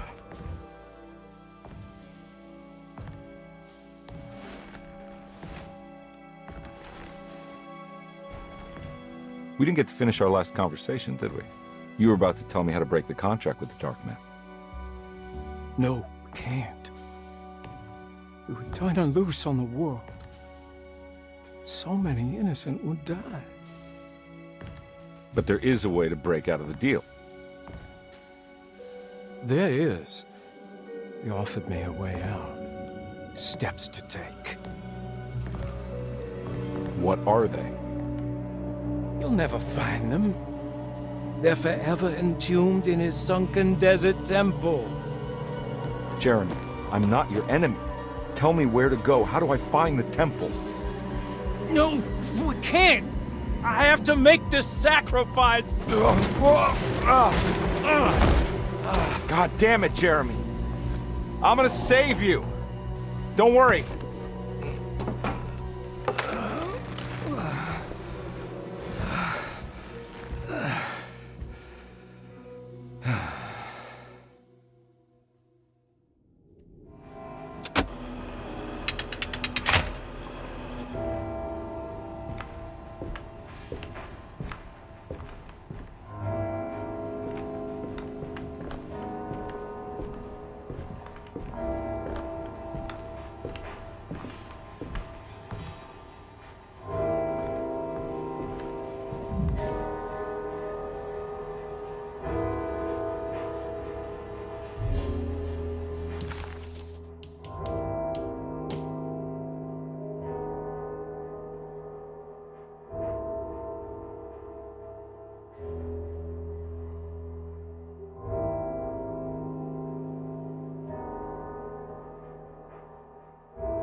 Oh.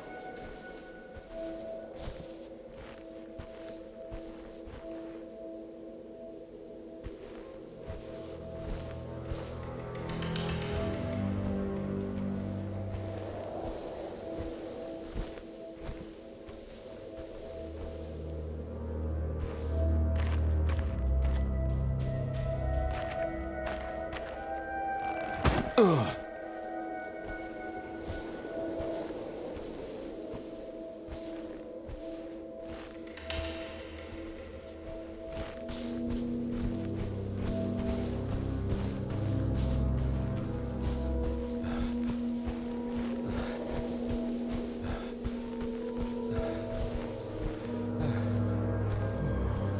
A sunken desert temple.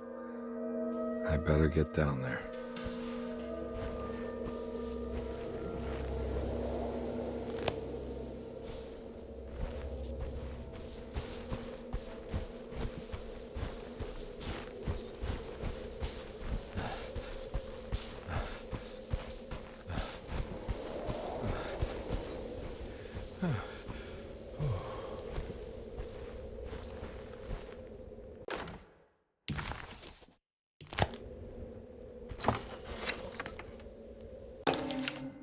The Temple of Nephron-Ka lies under our camp.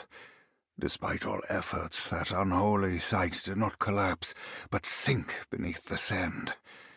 The pharaoh is long dead, his name meticulously stricken from all ancient writing. But that stage meant for blood and terror remains.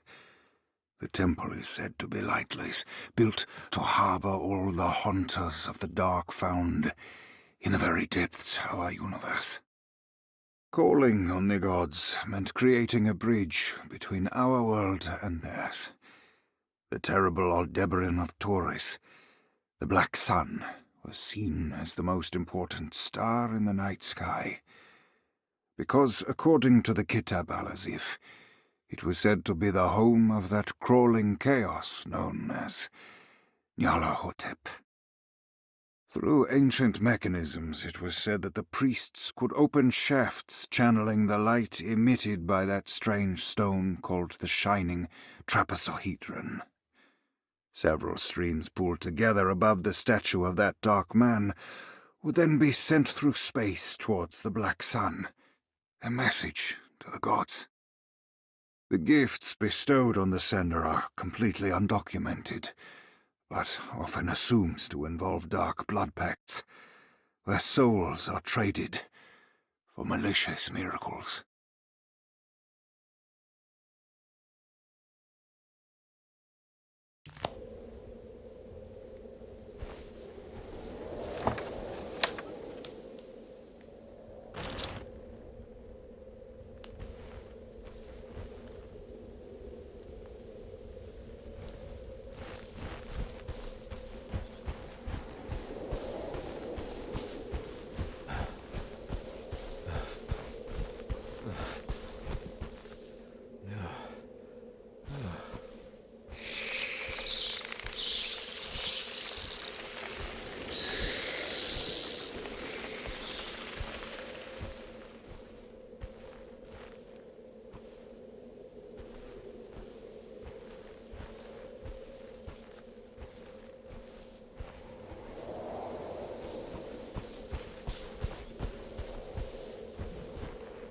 Here we go.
The Taurus.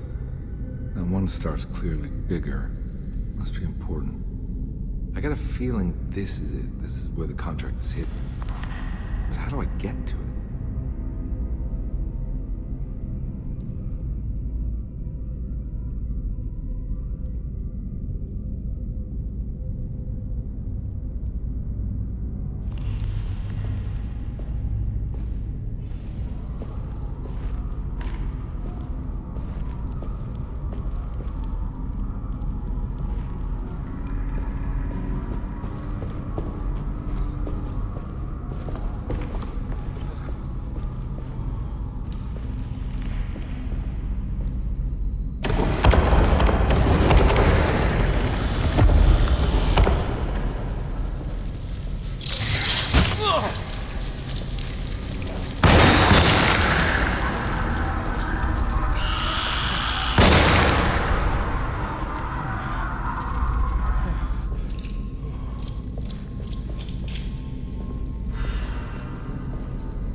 There's something missing.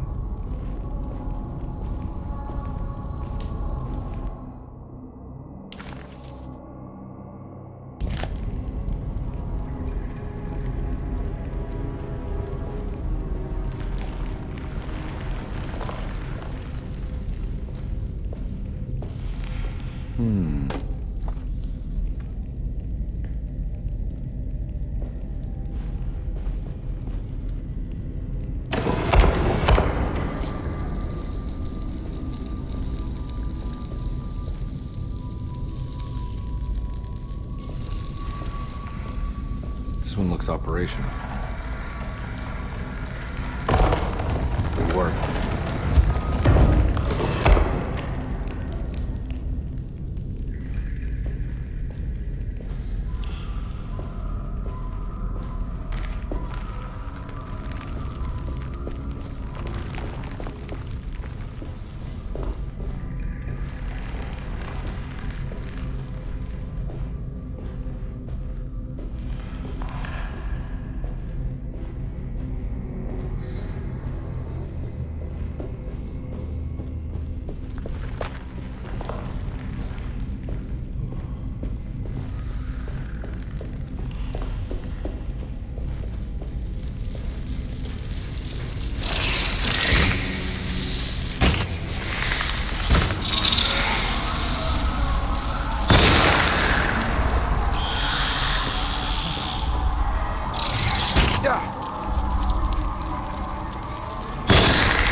Huh.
is going on?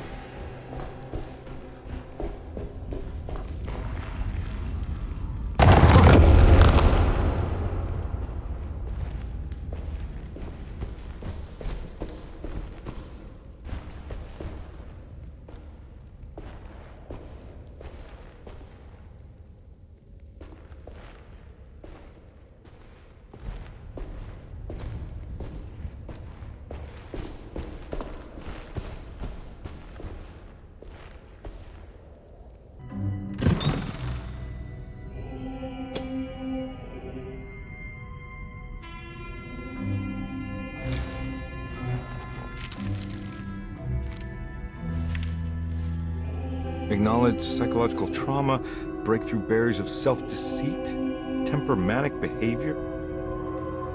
These are the Dark Man's terms. The contract. Huh?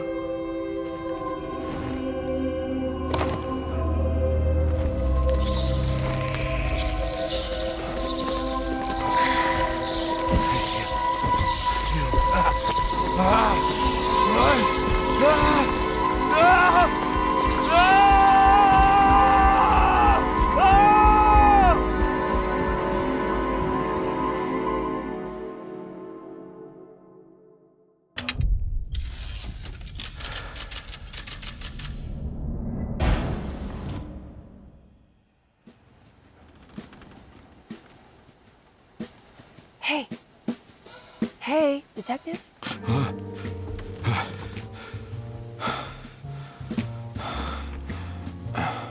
What are you doing? Oh, I found some. Great. Was it alcohol? God, no, I just got the wind knocked out of me. I think I know how to break the contract with the Dark Man. What exactly does that mean? Everything going back to normal. All right. I found some more information on Dorsetto and the patients. There are some seriously strange things going on here. I'm pretty sure 2 of the patients are dead and maybe even the clerk. Oh, yeah. I kind of just gave up on worrying about that. Well, just keep your eyes open, I suppose. What were you doing again? Jeremy made a pact with the Dark Man to keep all the madness locked inside Dorsetto. All right. I'm gonna break it. I just have... Where is it? Where's the talisman? It's around your neck? Ah! Ah! I worry, Detective. Don't, I'm fine. I worry that you're not much help on this case. At least you're a good distraction. Trust me, you're getting your money's worth. At this rate, I'm an absolute bargain.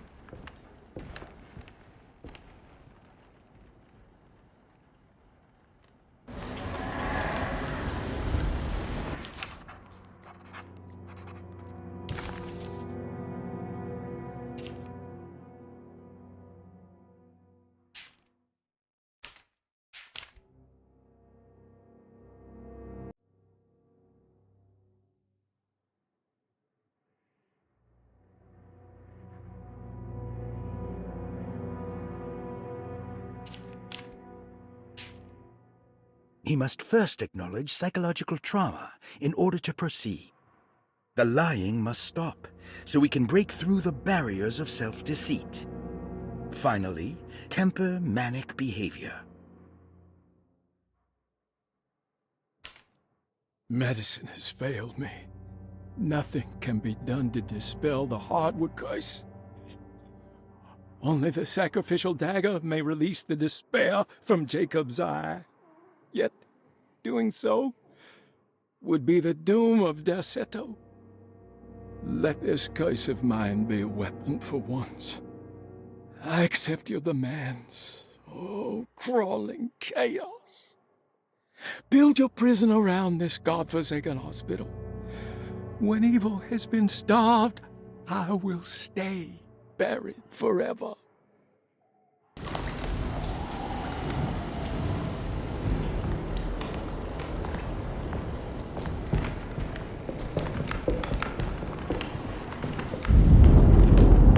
Just what this evening needed. Some ambiance.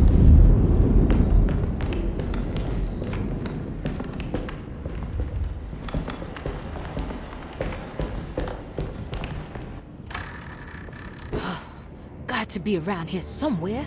He wouldn't leave this house. I don't know what to think anymore. You run into that detective fella? Who is he? Can he be trusted? I think he one of the good guys. Well, you know, like us. Will he be all right with her coming? Praise the mother. You don't need to know about all that.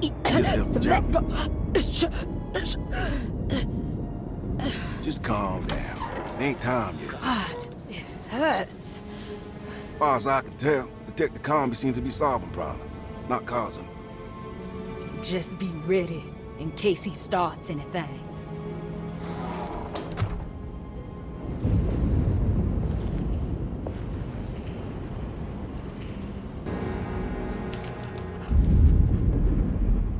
The two orderlies still hadn't found Jeremy. Conby figured this was good news. Emily had reminded him about some strange deaths at Deseto, and Conby wasn't sure who he could trust.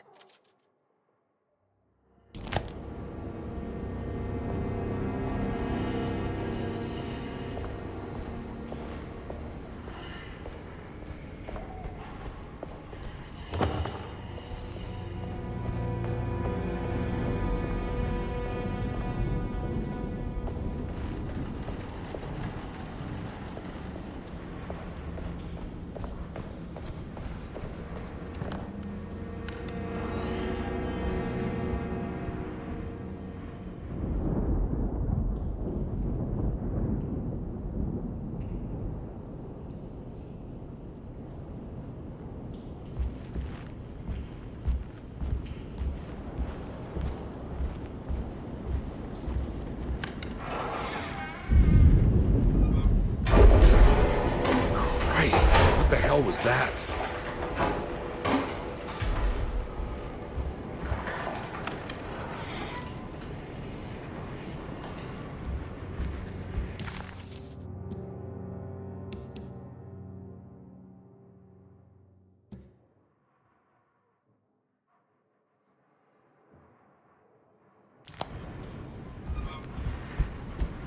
It's blocked.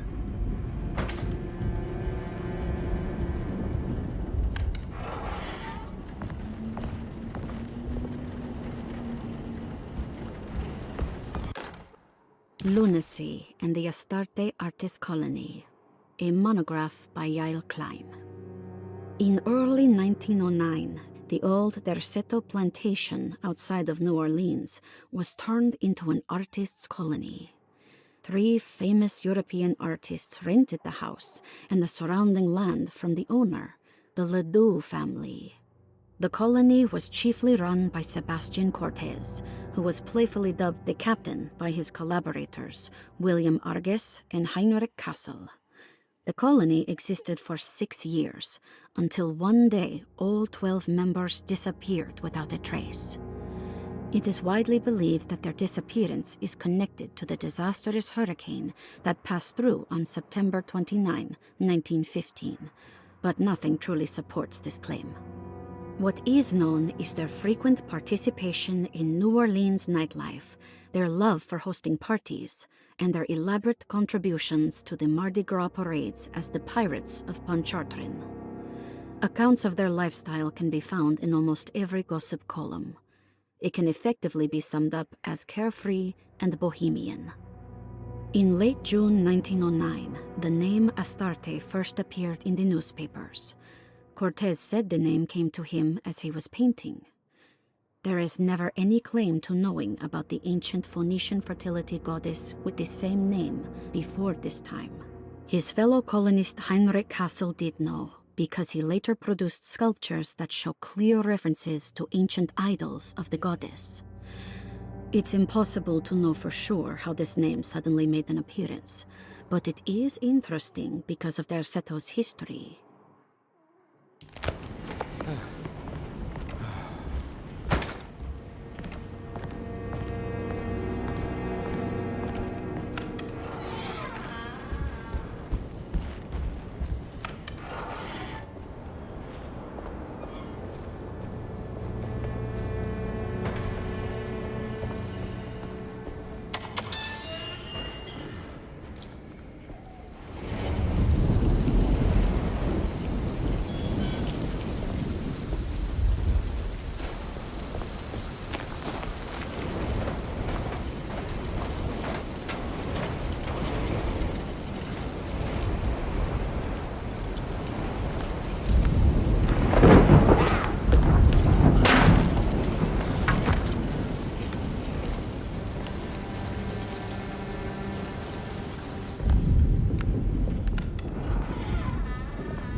There must be a spare key to Dr. Gray's office in here somewhere.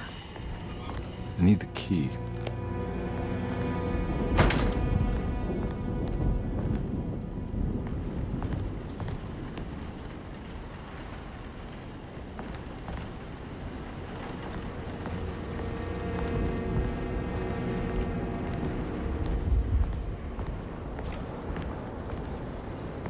I don't have the combination for this. Or maybe Jeremy did.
Detective Comby, I'm terribly sorry that my niece has pulled you into this mess.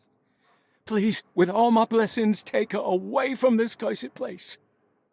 I have destroyed that Eater of Worlds and locked it away in the attic and retreated to a place of hiding. Tell Emily I'm safe. Tell her all the lies you can think of to make her listen. Take her back to New Orleans. Sincerely, Jeremy.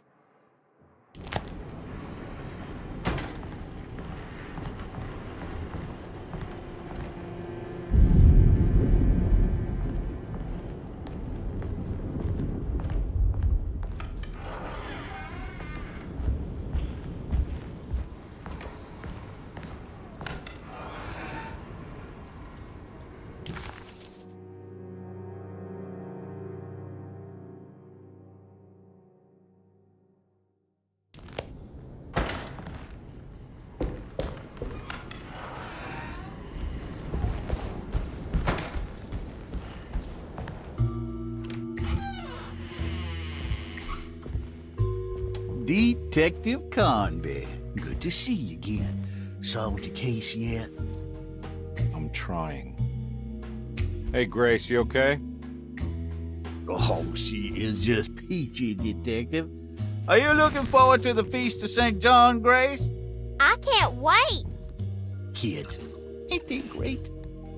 What exactly are you planning for tonight? Oh, not much.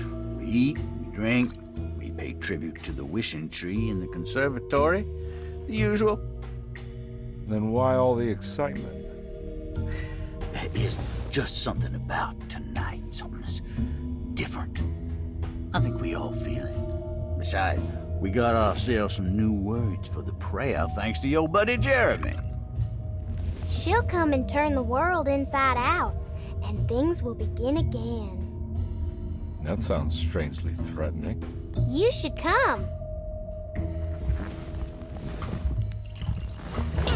Oh, God damn it, Grace. Stay put for once.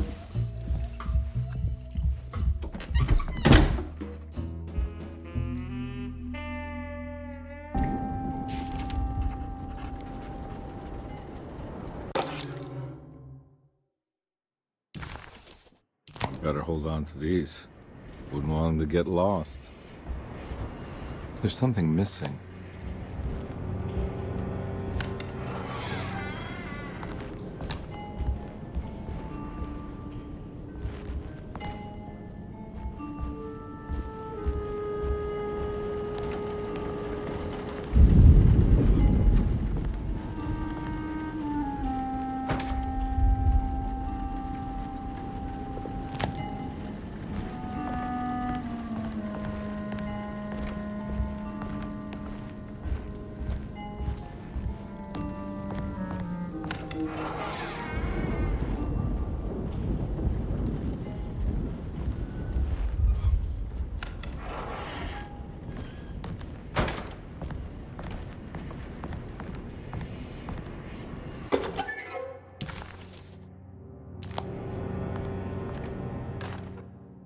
Jeremy knew that the only one who could help him now was the guest in room number 3. The room seemed to have been empty for so long. But that wasn't allowed to be true. The story needed to be different. To include something from the outside, he would bring the guest back to room 3 and show them what was in that safe. 913. But those were not the right numbers. That was the combination for the safe in the clerk's office.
surprisingly neat.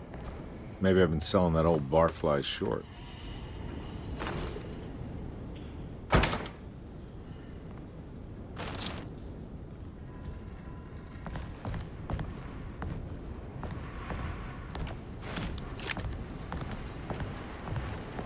Looks like McCarthy has something hidden inside.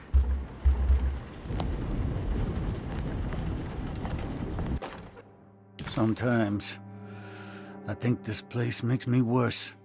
That Derceto might be my grave. A coffin made of ostentatious architecture. A Taj Mahal for the drunken depressed. There's something about Derceto. Something about Dr. Gray. Like we all pretend that we're here to get better, when in fact we are here to be forgotten.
This is my room.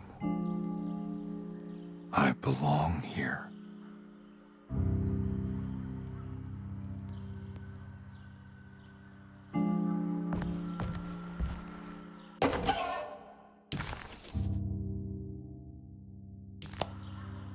I recognize this view.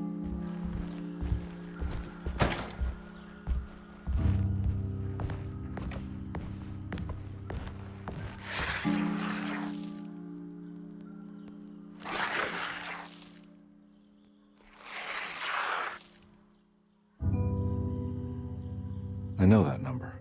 Where's that from? I did this. I wrote that.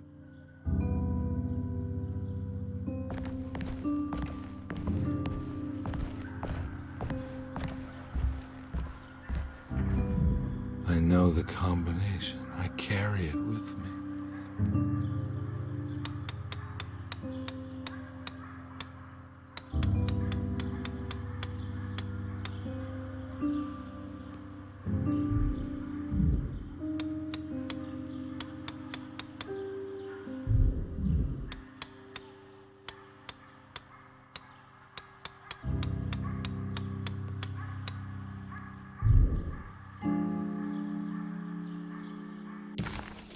The empty room always felt familiar. It had a mild fragrance of crushed leaves and wet sand that somehow convinced visitors that they belonged.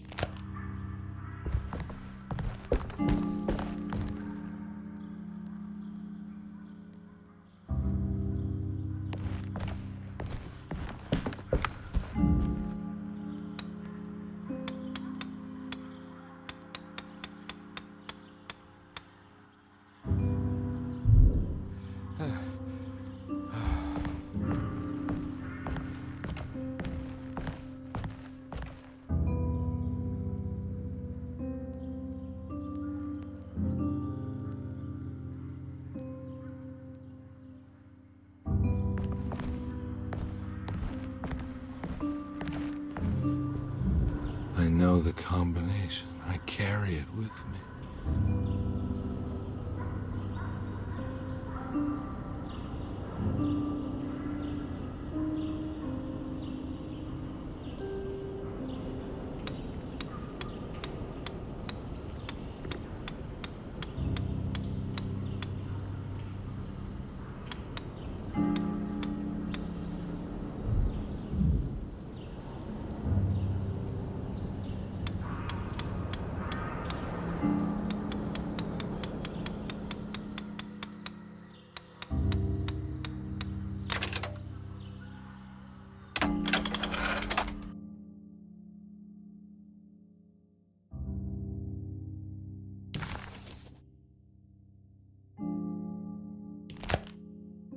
detective.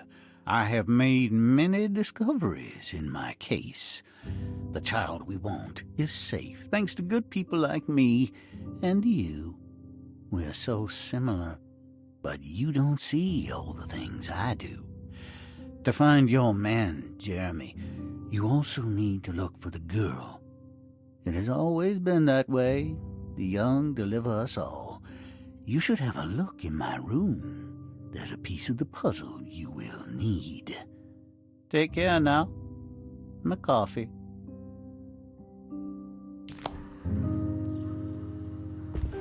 How long have I been here?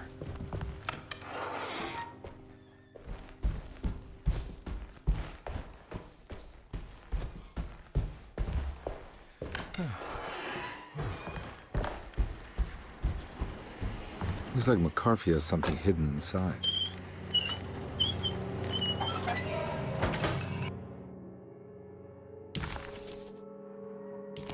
Why would McCarthy lock this up?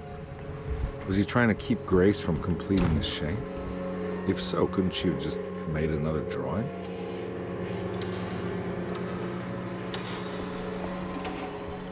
What the hell happened in here?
This looks familiar.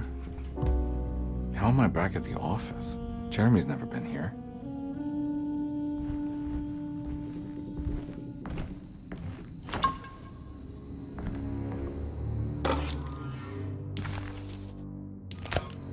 That's me, isn't it? How long have it been since I drowned myself in drink and depression? It had all felt so peaceful, slipping away into oblivion. A welcoming, dark voice wrapped around my mind like a heavy blanket. It turned off suddenly as I woke up from the sound of my office door closing shut. A messenger had left a telegram from Mrs. Saunders.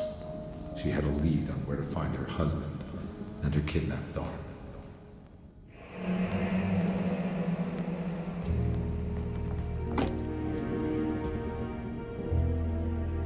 God, I used to drink.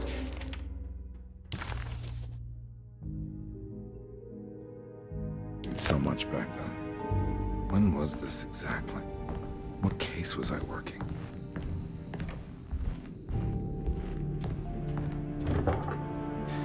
I think I need to figure out where I'm going first.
I think I need to figure out where I'm going first.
I remember this case. Some kid got taken by her father, headed out of state, but he had made a mistake by selling a painting that his wife actually cared about to a collector named Thornhill to fund his venture. That's how I tracked him down. At least I think so.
bad man, but he had principles keeping him from handing out information about his deals.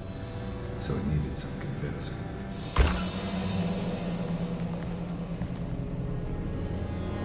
Well, every case can't be squeaky clean.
Mr. Saunders had sold a valuable painting to Thornhill, hoping the money would carry him to wherever he was going. The painting, now leaning on an easel in Thornhill's bedroom, had a certain mesmerizing gloom that seemed to call out to me, telling me I was needed for something important. I felt myself falling into the painting, only being brought back by Thornhill, thrusting an address to a Hotel St. George into my hand, and asking me to get the hell out.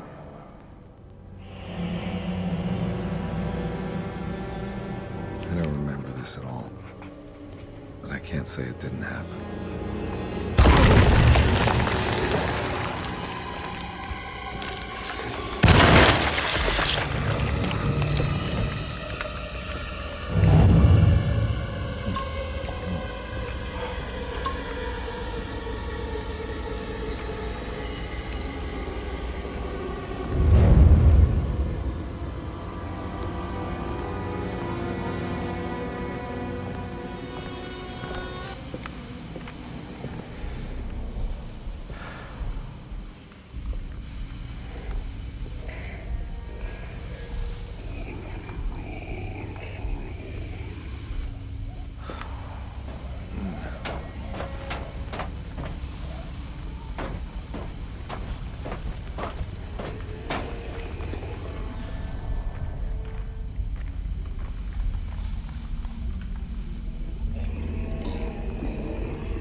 On my way to the hotel, the Morton gang caught up with me. I owed them money, a lot of it. I can't remember what for, probably some dumb gambling debt growing in size for each payment missed. I punched one of them out, and I sent the others packing. It was a stupid move.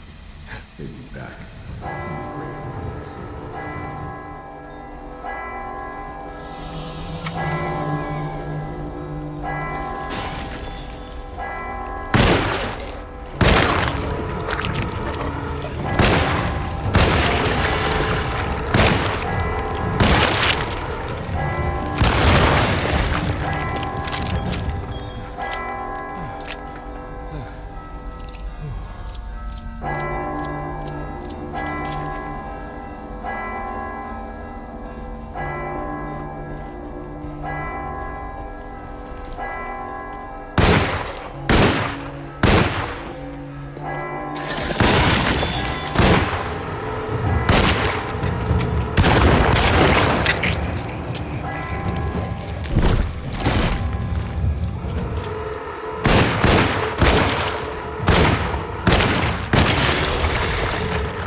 I found it. In the hotel ledger, I recognized the handwriting of the signature, Ted Stryker. It was him. I could feel it. It was the kidnapper I was hunting. I put on my knuckles and hurried up to his room.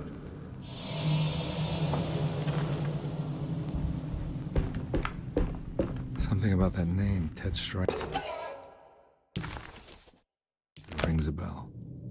Feels vaguely familiar.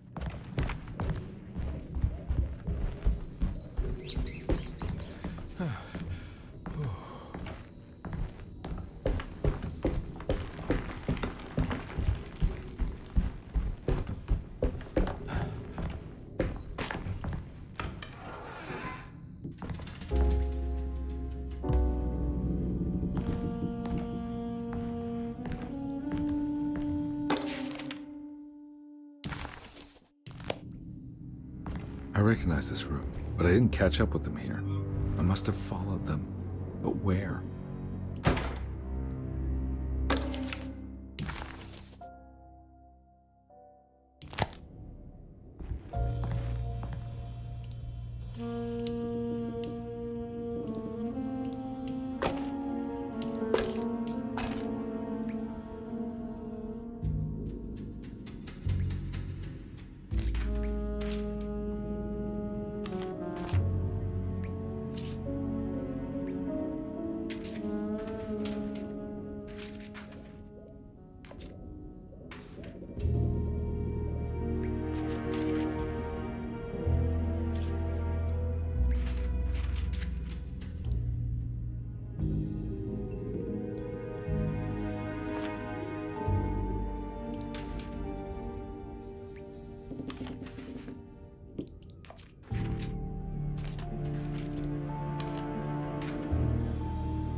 That's right, he was running away, ditching his old life and marriage in New Orleans to find something better in Tallahassee. And he took his daughter with him against the will of the mother. That's why she hired me. But I stopped him. I caught up with him at the Pearl River Bridge.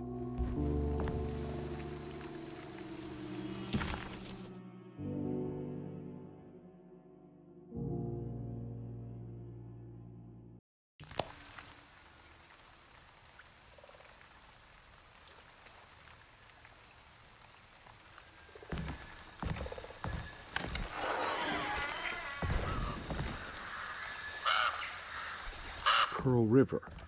This is where I caught up with them. This is what the Dark Man wanted me to revisit. But I'm still not seeing it. What am I forgetting?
I can't believe I didn't recognize you. I looked a little different back then, I suppose.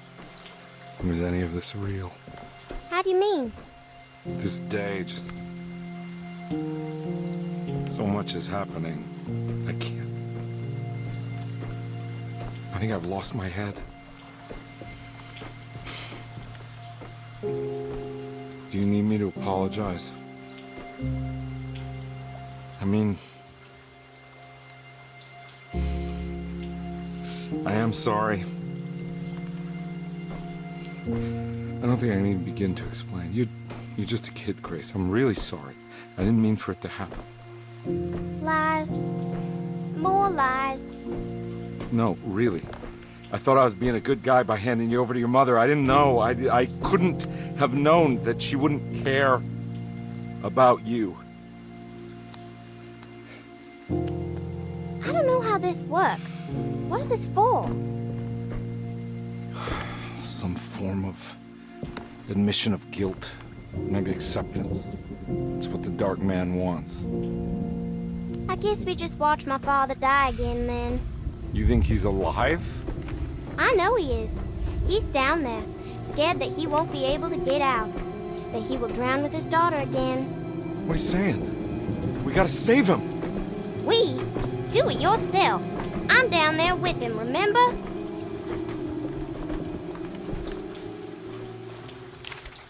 Can I really save them? This all happened so long ago. I have to find a... There must be a way to save you both, right? Why else would I be here? Maybe the Dark Man just likes it when you suffer. There was a boat at the house where I entered. If I can raise the bridge... Don't worry, kid. I'll think of something. I'm not holding my breath.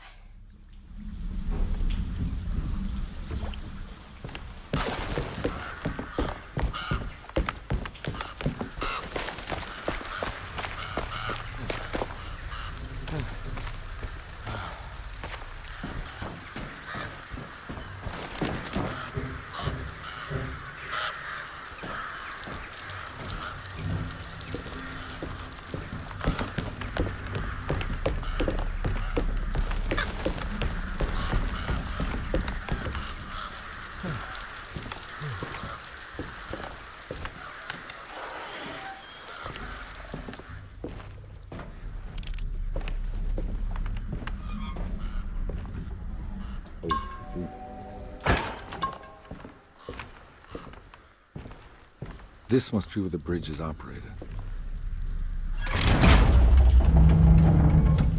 Nothing's happening. It's like something's holding it back.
Carnby, are you okay? Don't leave me alone. What the hell have you been doing? What's going on here? Look at this mess! I'm sorry, Mrs. Thompson. Don't make me kick you out of this house. Now get out!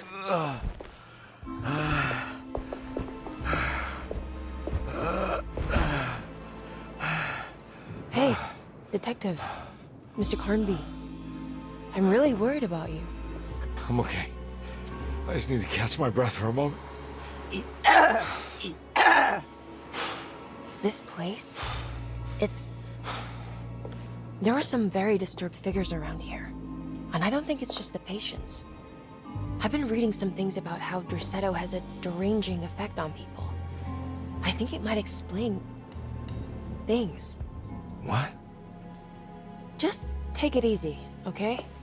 I'm gonna go find a way into Dr. Gray's apartment. I want to know what he's hiding.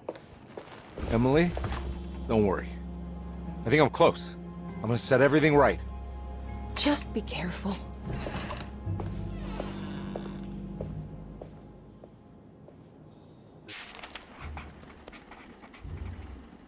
Don't make me kick you out of this house. Now get out!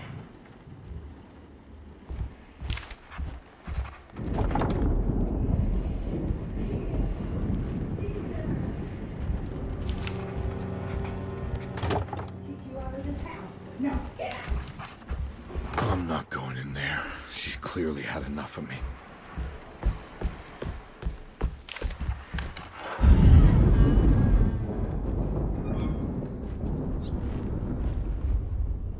Comby had run their car off the bridge. He pulled Grace out of the sinking car, but left her father to drown. He could have saved him. There was time. He just chose not to.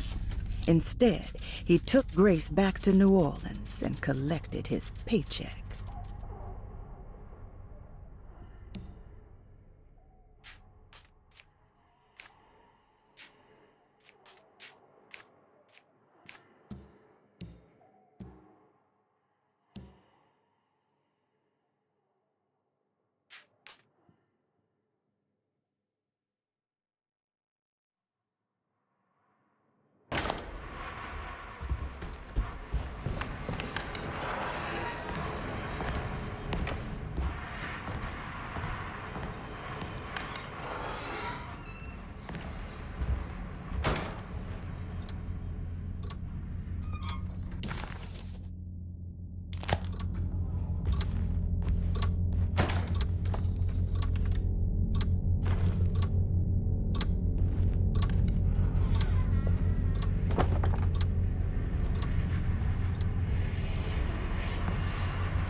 Detective, am I glad to see you. Lock the door, will you?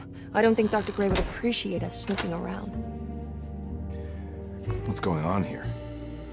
This feels so strange.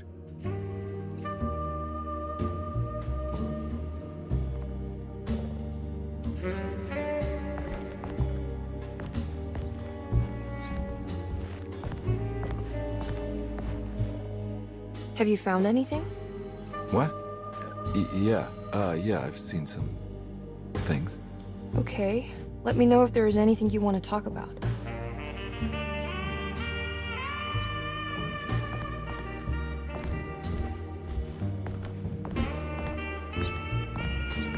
There's a book missing.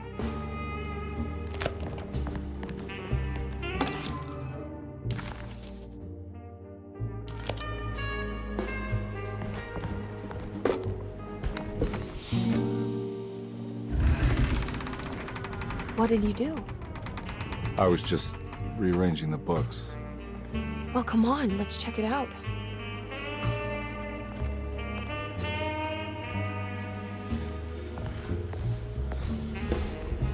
I think I'm beginning to understand. Dr. Gray is dealing with some kind of mass delusion.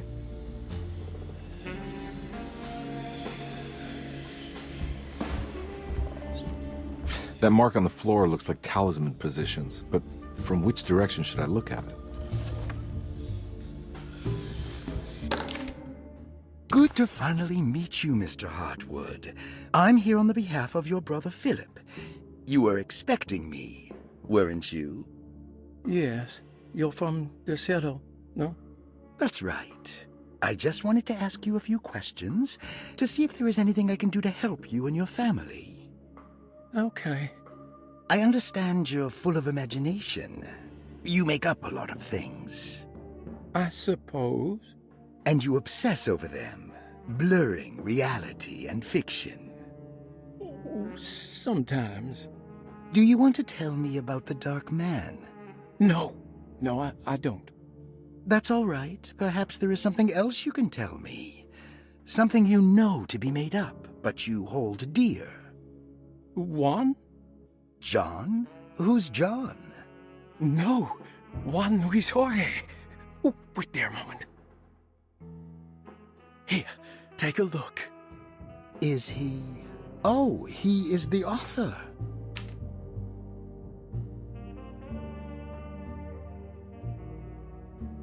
It's a magnificent book. Life-changing even. The real Juan is long dead, but I like to think of him as my friend. My most beloved friend. I see. Do you often do this? Fantasize about people you read about? No. Well, there is Jacob. Who is Jacob? Turn to the last page. Oh, it's a newspaper article. The prisoner of ice, Jacob van Ostad. Is he also your beloved friend? Oh no, Doctor. Not at all. He is the fire that fights fire. Yes, I think it's clear your overstimulated imagination, this mania, needs to be tempered for you to live a normal life.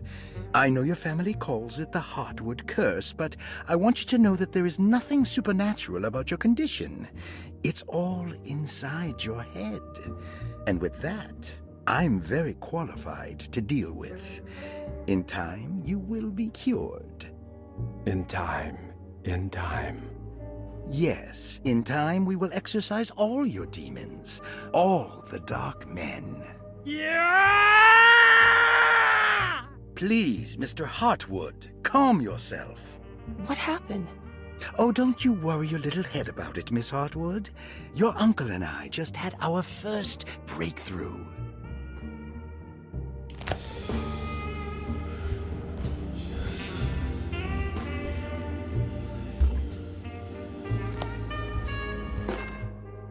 The Snake Dagger, a monograph by Yael Klein.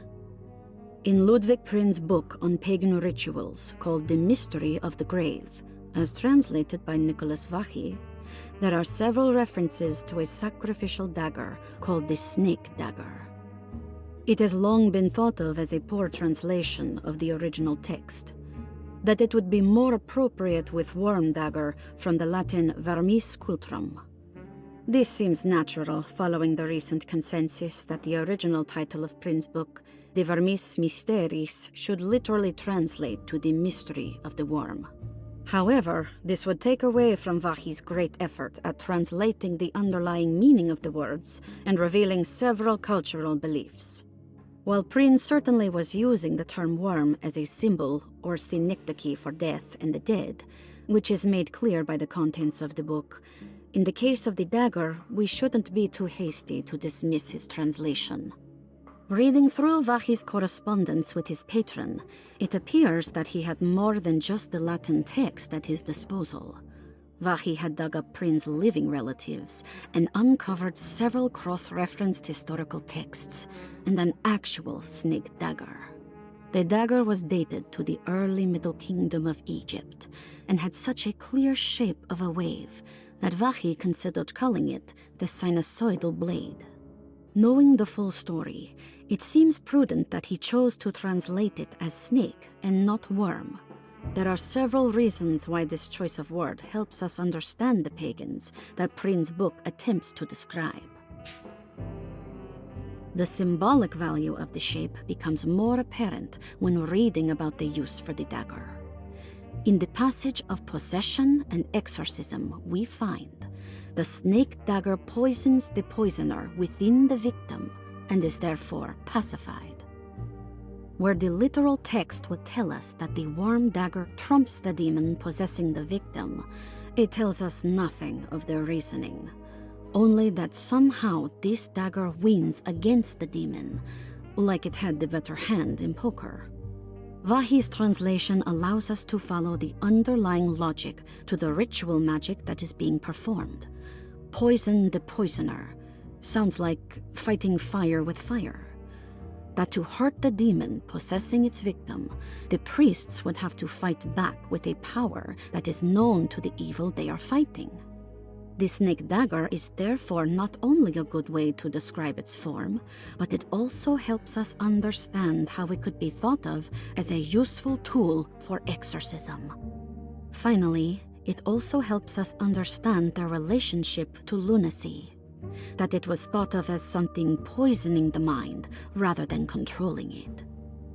What is also interesting to note is that the possessed are always considered poisoned in their head and not their heart. The snake dagger always went to the eye of the possessed, leaving them partially blind, if they had the good luck to survive.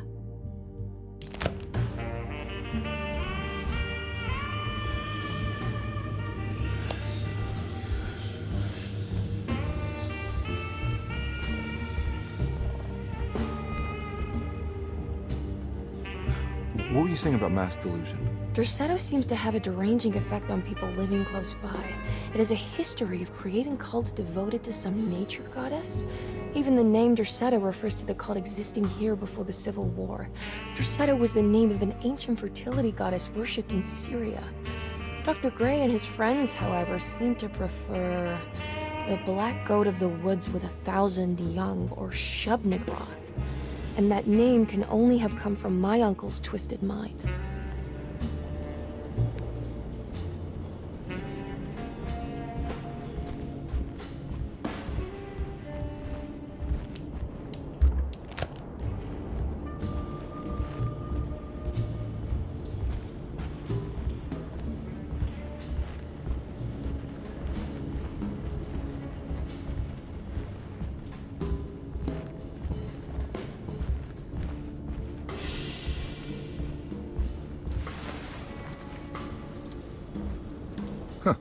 Has that been there this whole time?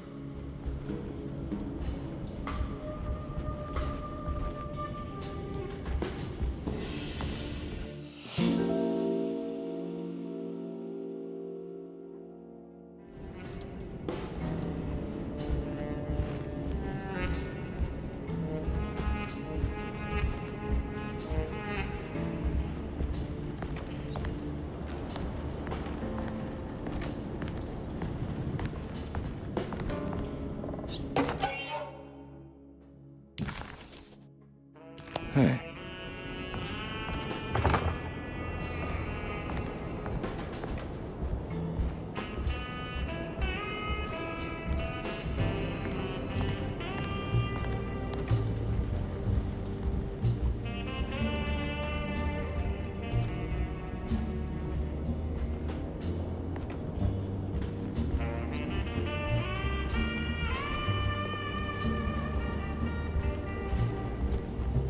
You think all of them are in this cult business? Even Jeremy? I'm not sure any of them have a choice at this point. We just need to find a way to stop all of this.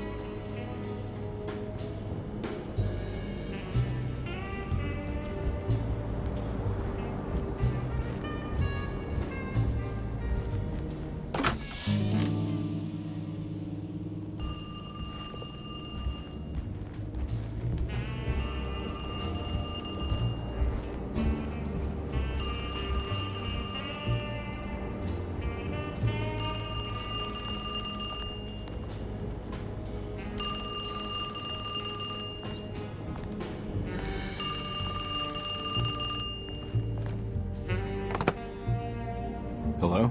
Detective Conby? Who is this? Jeremy? Jeremy is with the Dark Man. You can't save him. Well, I've done everything he wanted so far, and there's just one more thing on the list. I expect him to keep his promise and return Jeremy unharmed. Get out, Detective. While you still can.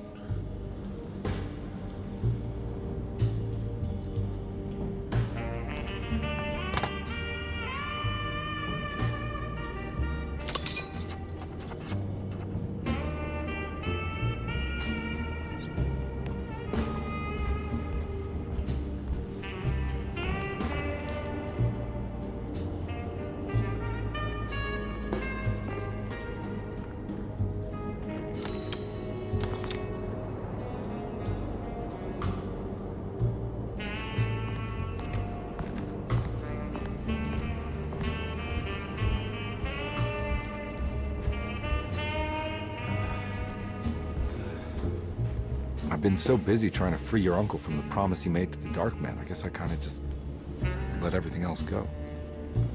Don't worry, Detective. I feel like we're close. I'm sure Jeremy will turn up. If he is part of the cult, he wouldn't want to miss the Feast of St. John. I just need enough information to make him see the truth. I hope you're right, but I doubt he'll show up. Not as long as the Dark Man's got him hiding.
You okay? You look a little frazzled. Just stupid telephone. I know. I tried calling the police earlier. The telephone is completely dead. It's not... Yeah, no, the telephone isn't working.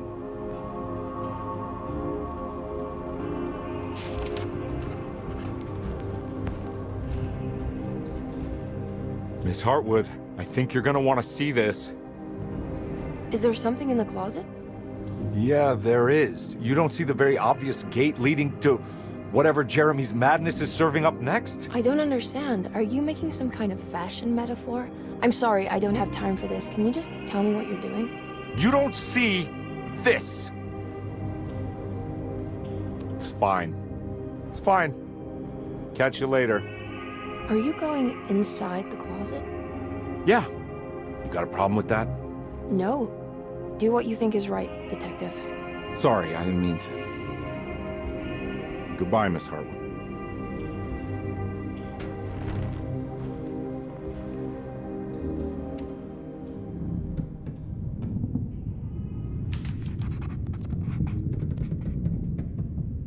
Disheartened by his failure to make Emily understand what he was doing, Detective Conby actually felt better seeing the frozen hell before him. There was a finality to it. Its clear symbolic opposite to the dark man's desert made him realize this was the end. Soon it would all be over.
Hey, you! What are you doing here? What is this place? Turn back, Detective. You're not wanted here. Whoa, take it easy. I'm not your enemy. Oh, you're wrong, Detective. You're wrong.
Of course, the Taurus.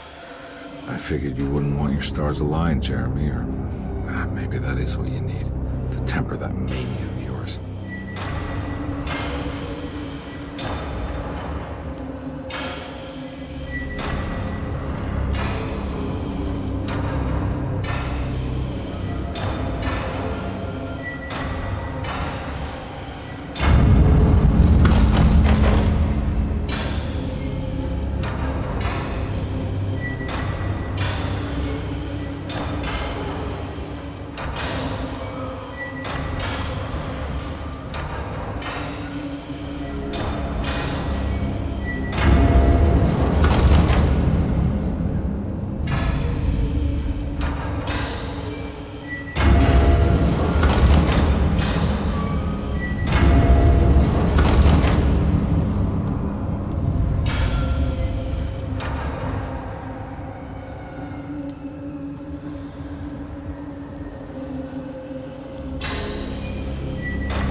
I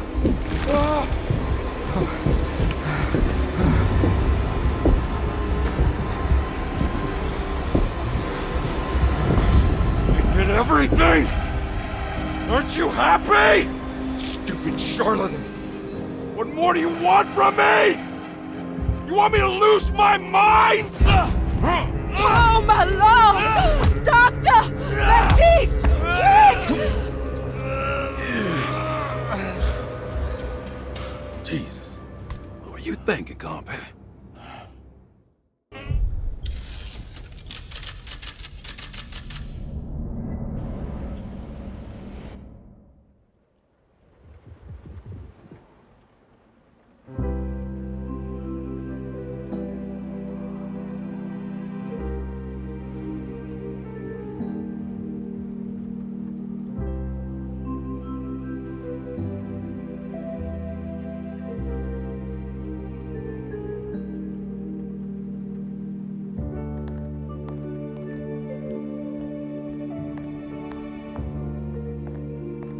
You awake? You are awake. Mr. Conby's up. Hey, buddy! I thought you'd be knocked out for the rest of the night. Come on out and join us, will you? I'll save you some gumbo. Good to have you back. You gave us all a good scare. What happened? You had a psychological breakdown. Sorry for manhandling you, but you're being violent. You stabbed Jeremy and then punched Dr. Gray. Are they okay? Jeremy's a little strange, but everything's back to normal. Really? All thanks to you, combat. You want to try standing up?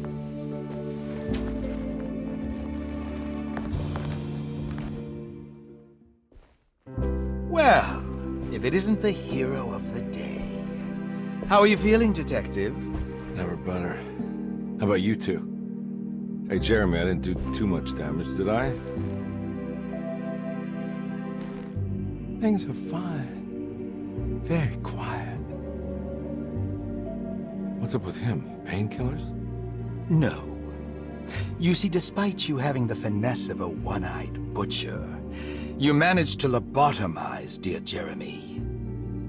I did what? It's actually quite impressive.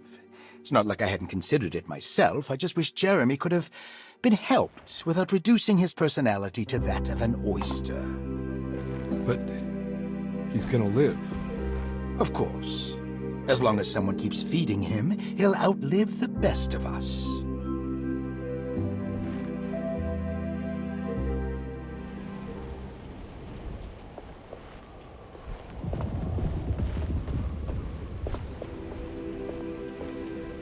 Hey, Ruth. Glad to see you made it back to Derceto. You too, Detective. Make sure to stay for the festivities. It's no Mardi Gras, but it ain't bad.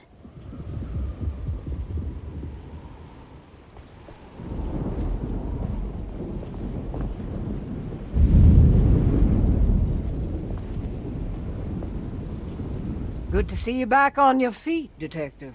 Have some gumbo. Thanks. I'll save it for later.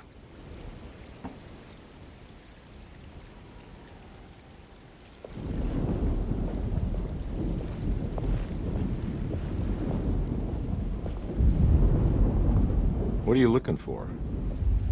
Just keeping an eye out for the storm. Radio says it could be a wild one.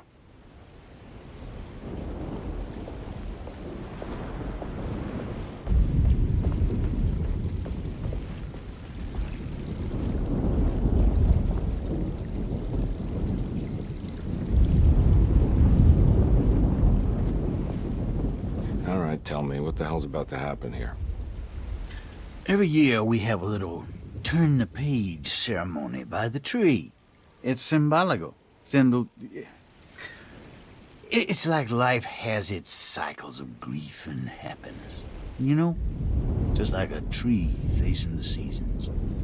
Things change, but remain the same.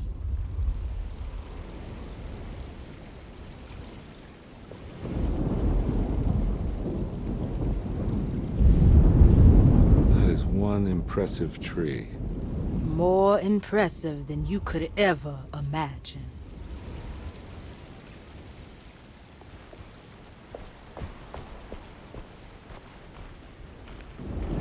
Hey, kid. What are you up to? Preparing for the ceremony. I don't want to disappoint Mother.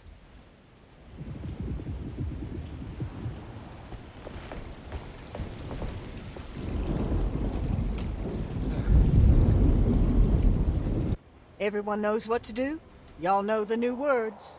Mrs. Thompson, we talked about this. I'm not sure everyone is comfortable. Doctor, I insist. This is important. We've waited for so long, Doctor. Let's just go with the old song. Not every change is an improvement. Boss, good or bad, you need to move forward. All in, Doc. Let's bet it all. But we don't know what we're dealing with. It'll be okay, Doctor. Better even.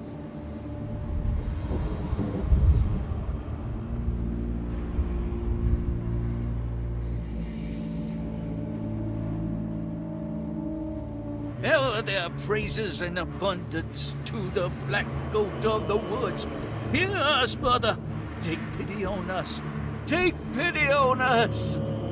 Ever Hear there us, praises Mother. and Praises abundance in to the abundance. black Black goat goat of the pity woods. on us. Hear us, Mother, and take pity on us. Take pity on us. Ever there's praise and abundance to the black goat of the woods. Hear us, Mother, and take pity on us. Accept our sacrifice.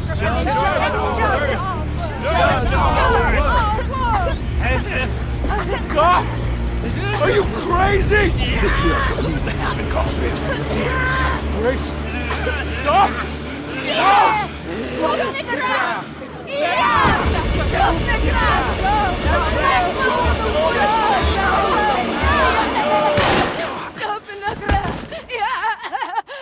Detective, get my uncle out of here. Jeremy, come with me! Get over here! Jeremy, come with... Jeremy, come here! No! There has to be a doctor blood!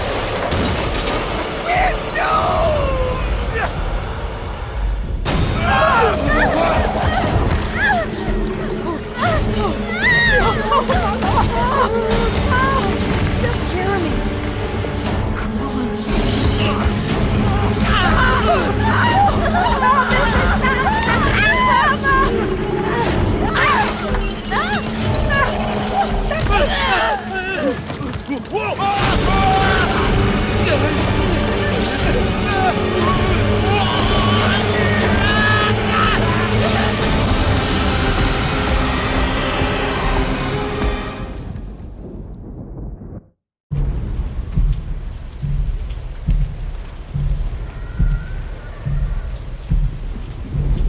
I can't let that monster leave Derceto. I have to stop it.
Detective! Oh, what the hell was that?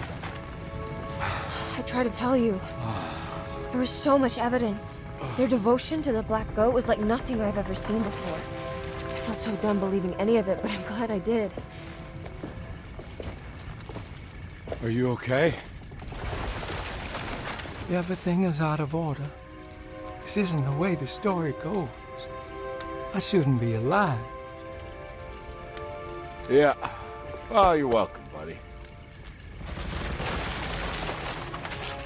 How are you doing, sweetie? I kinda like it. You ruined everything, but I'm not mad.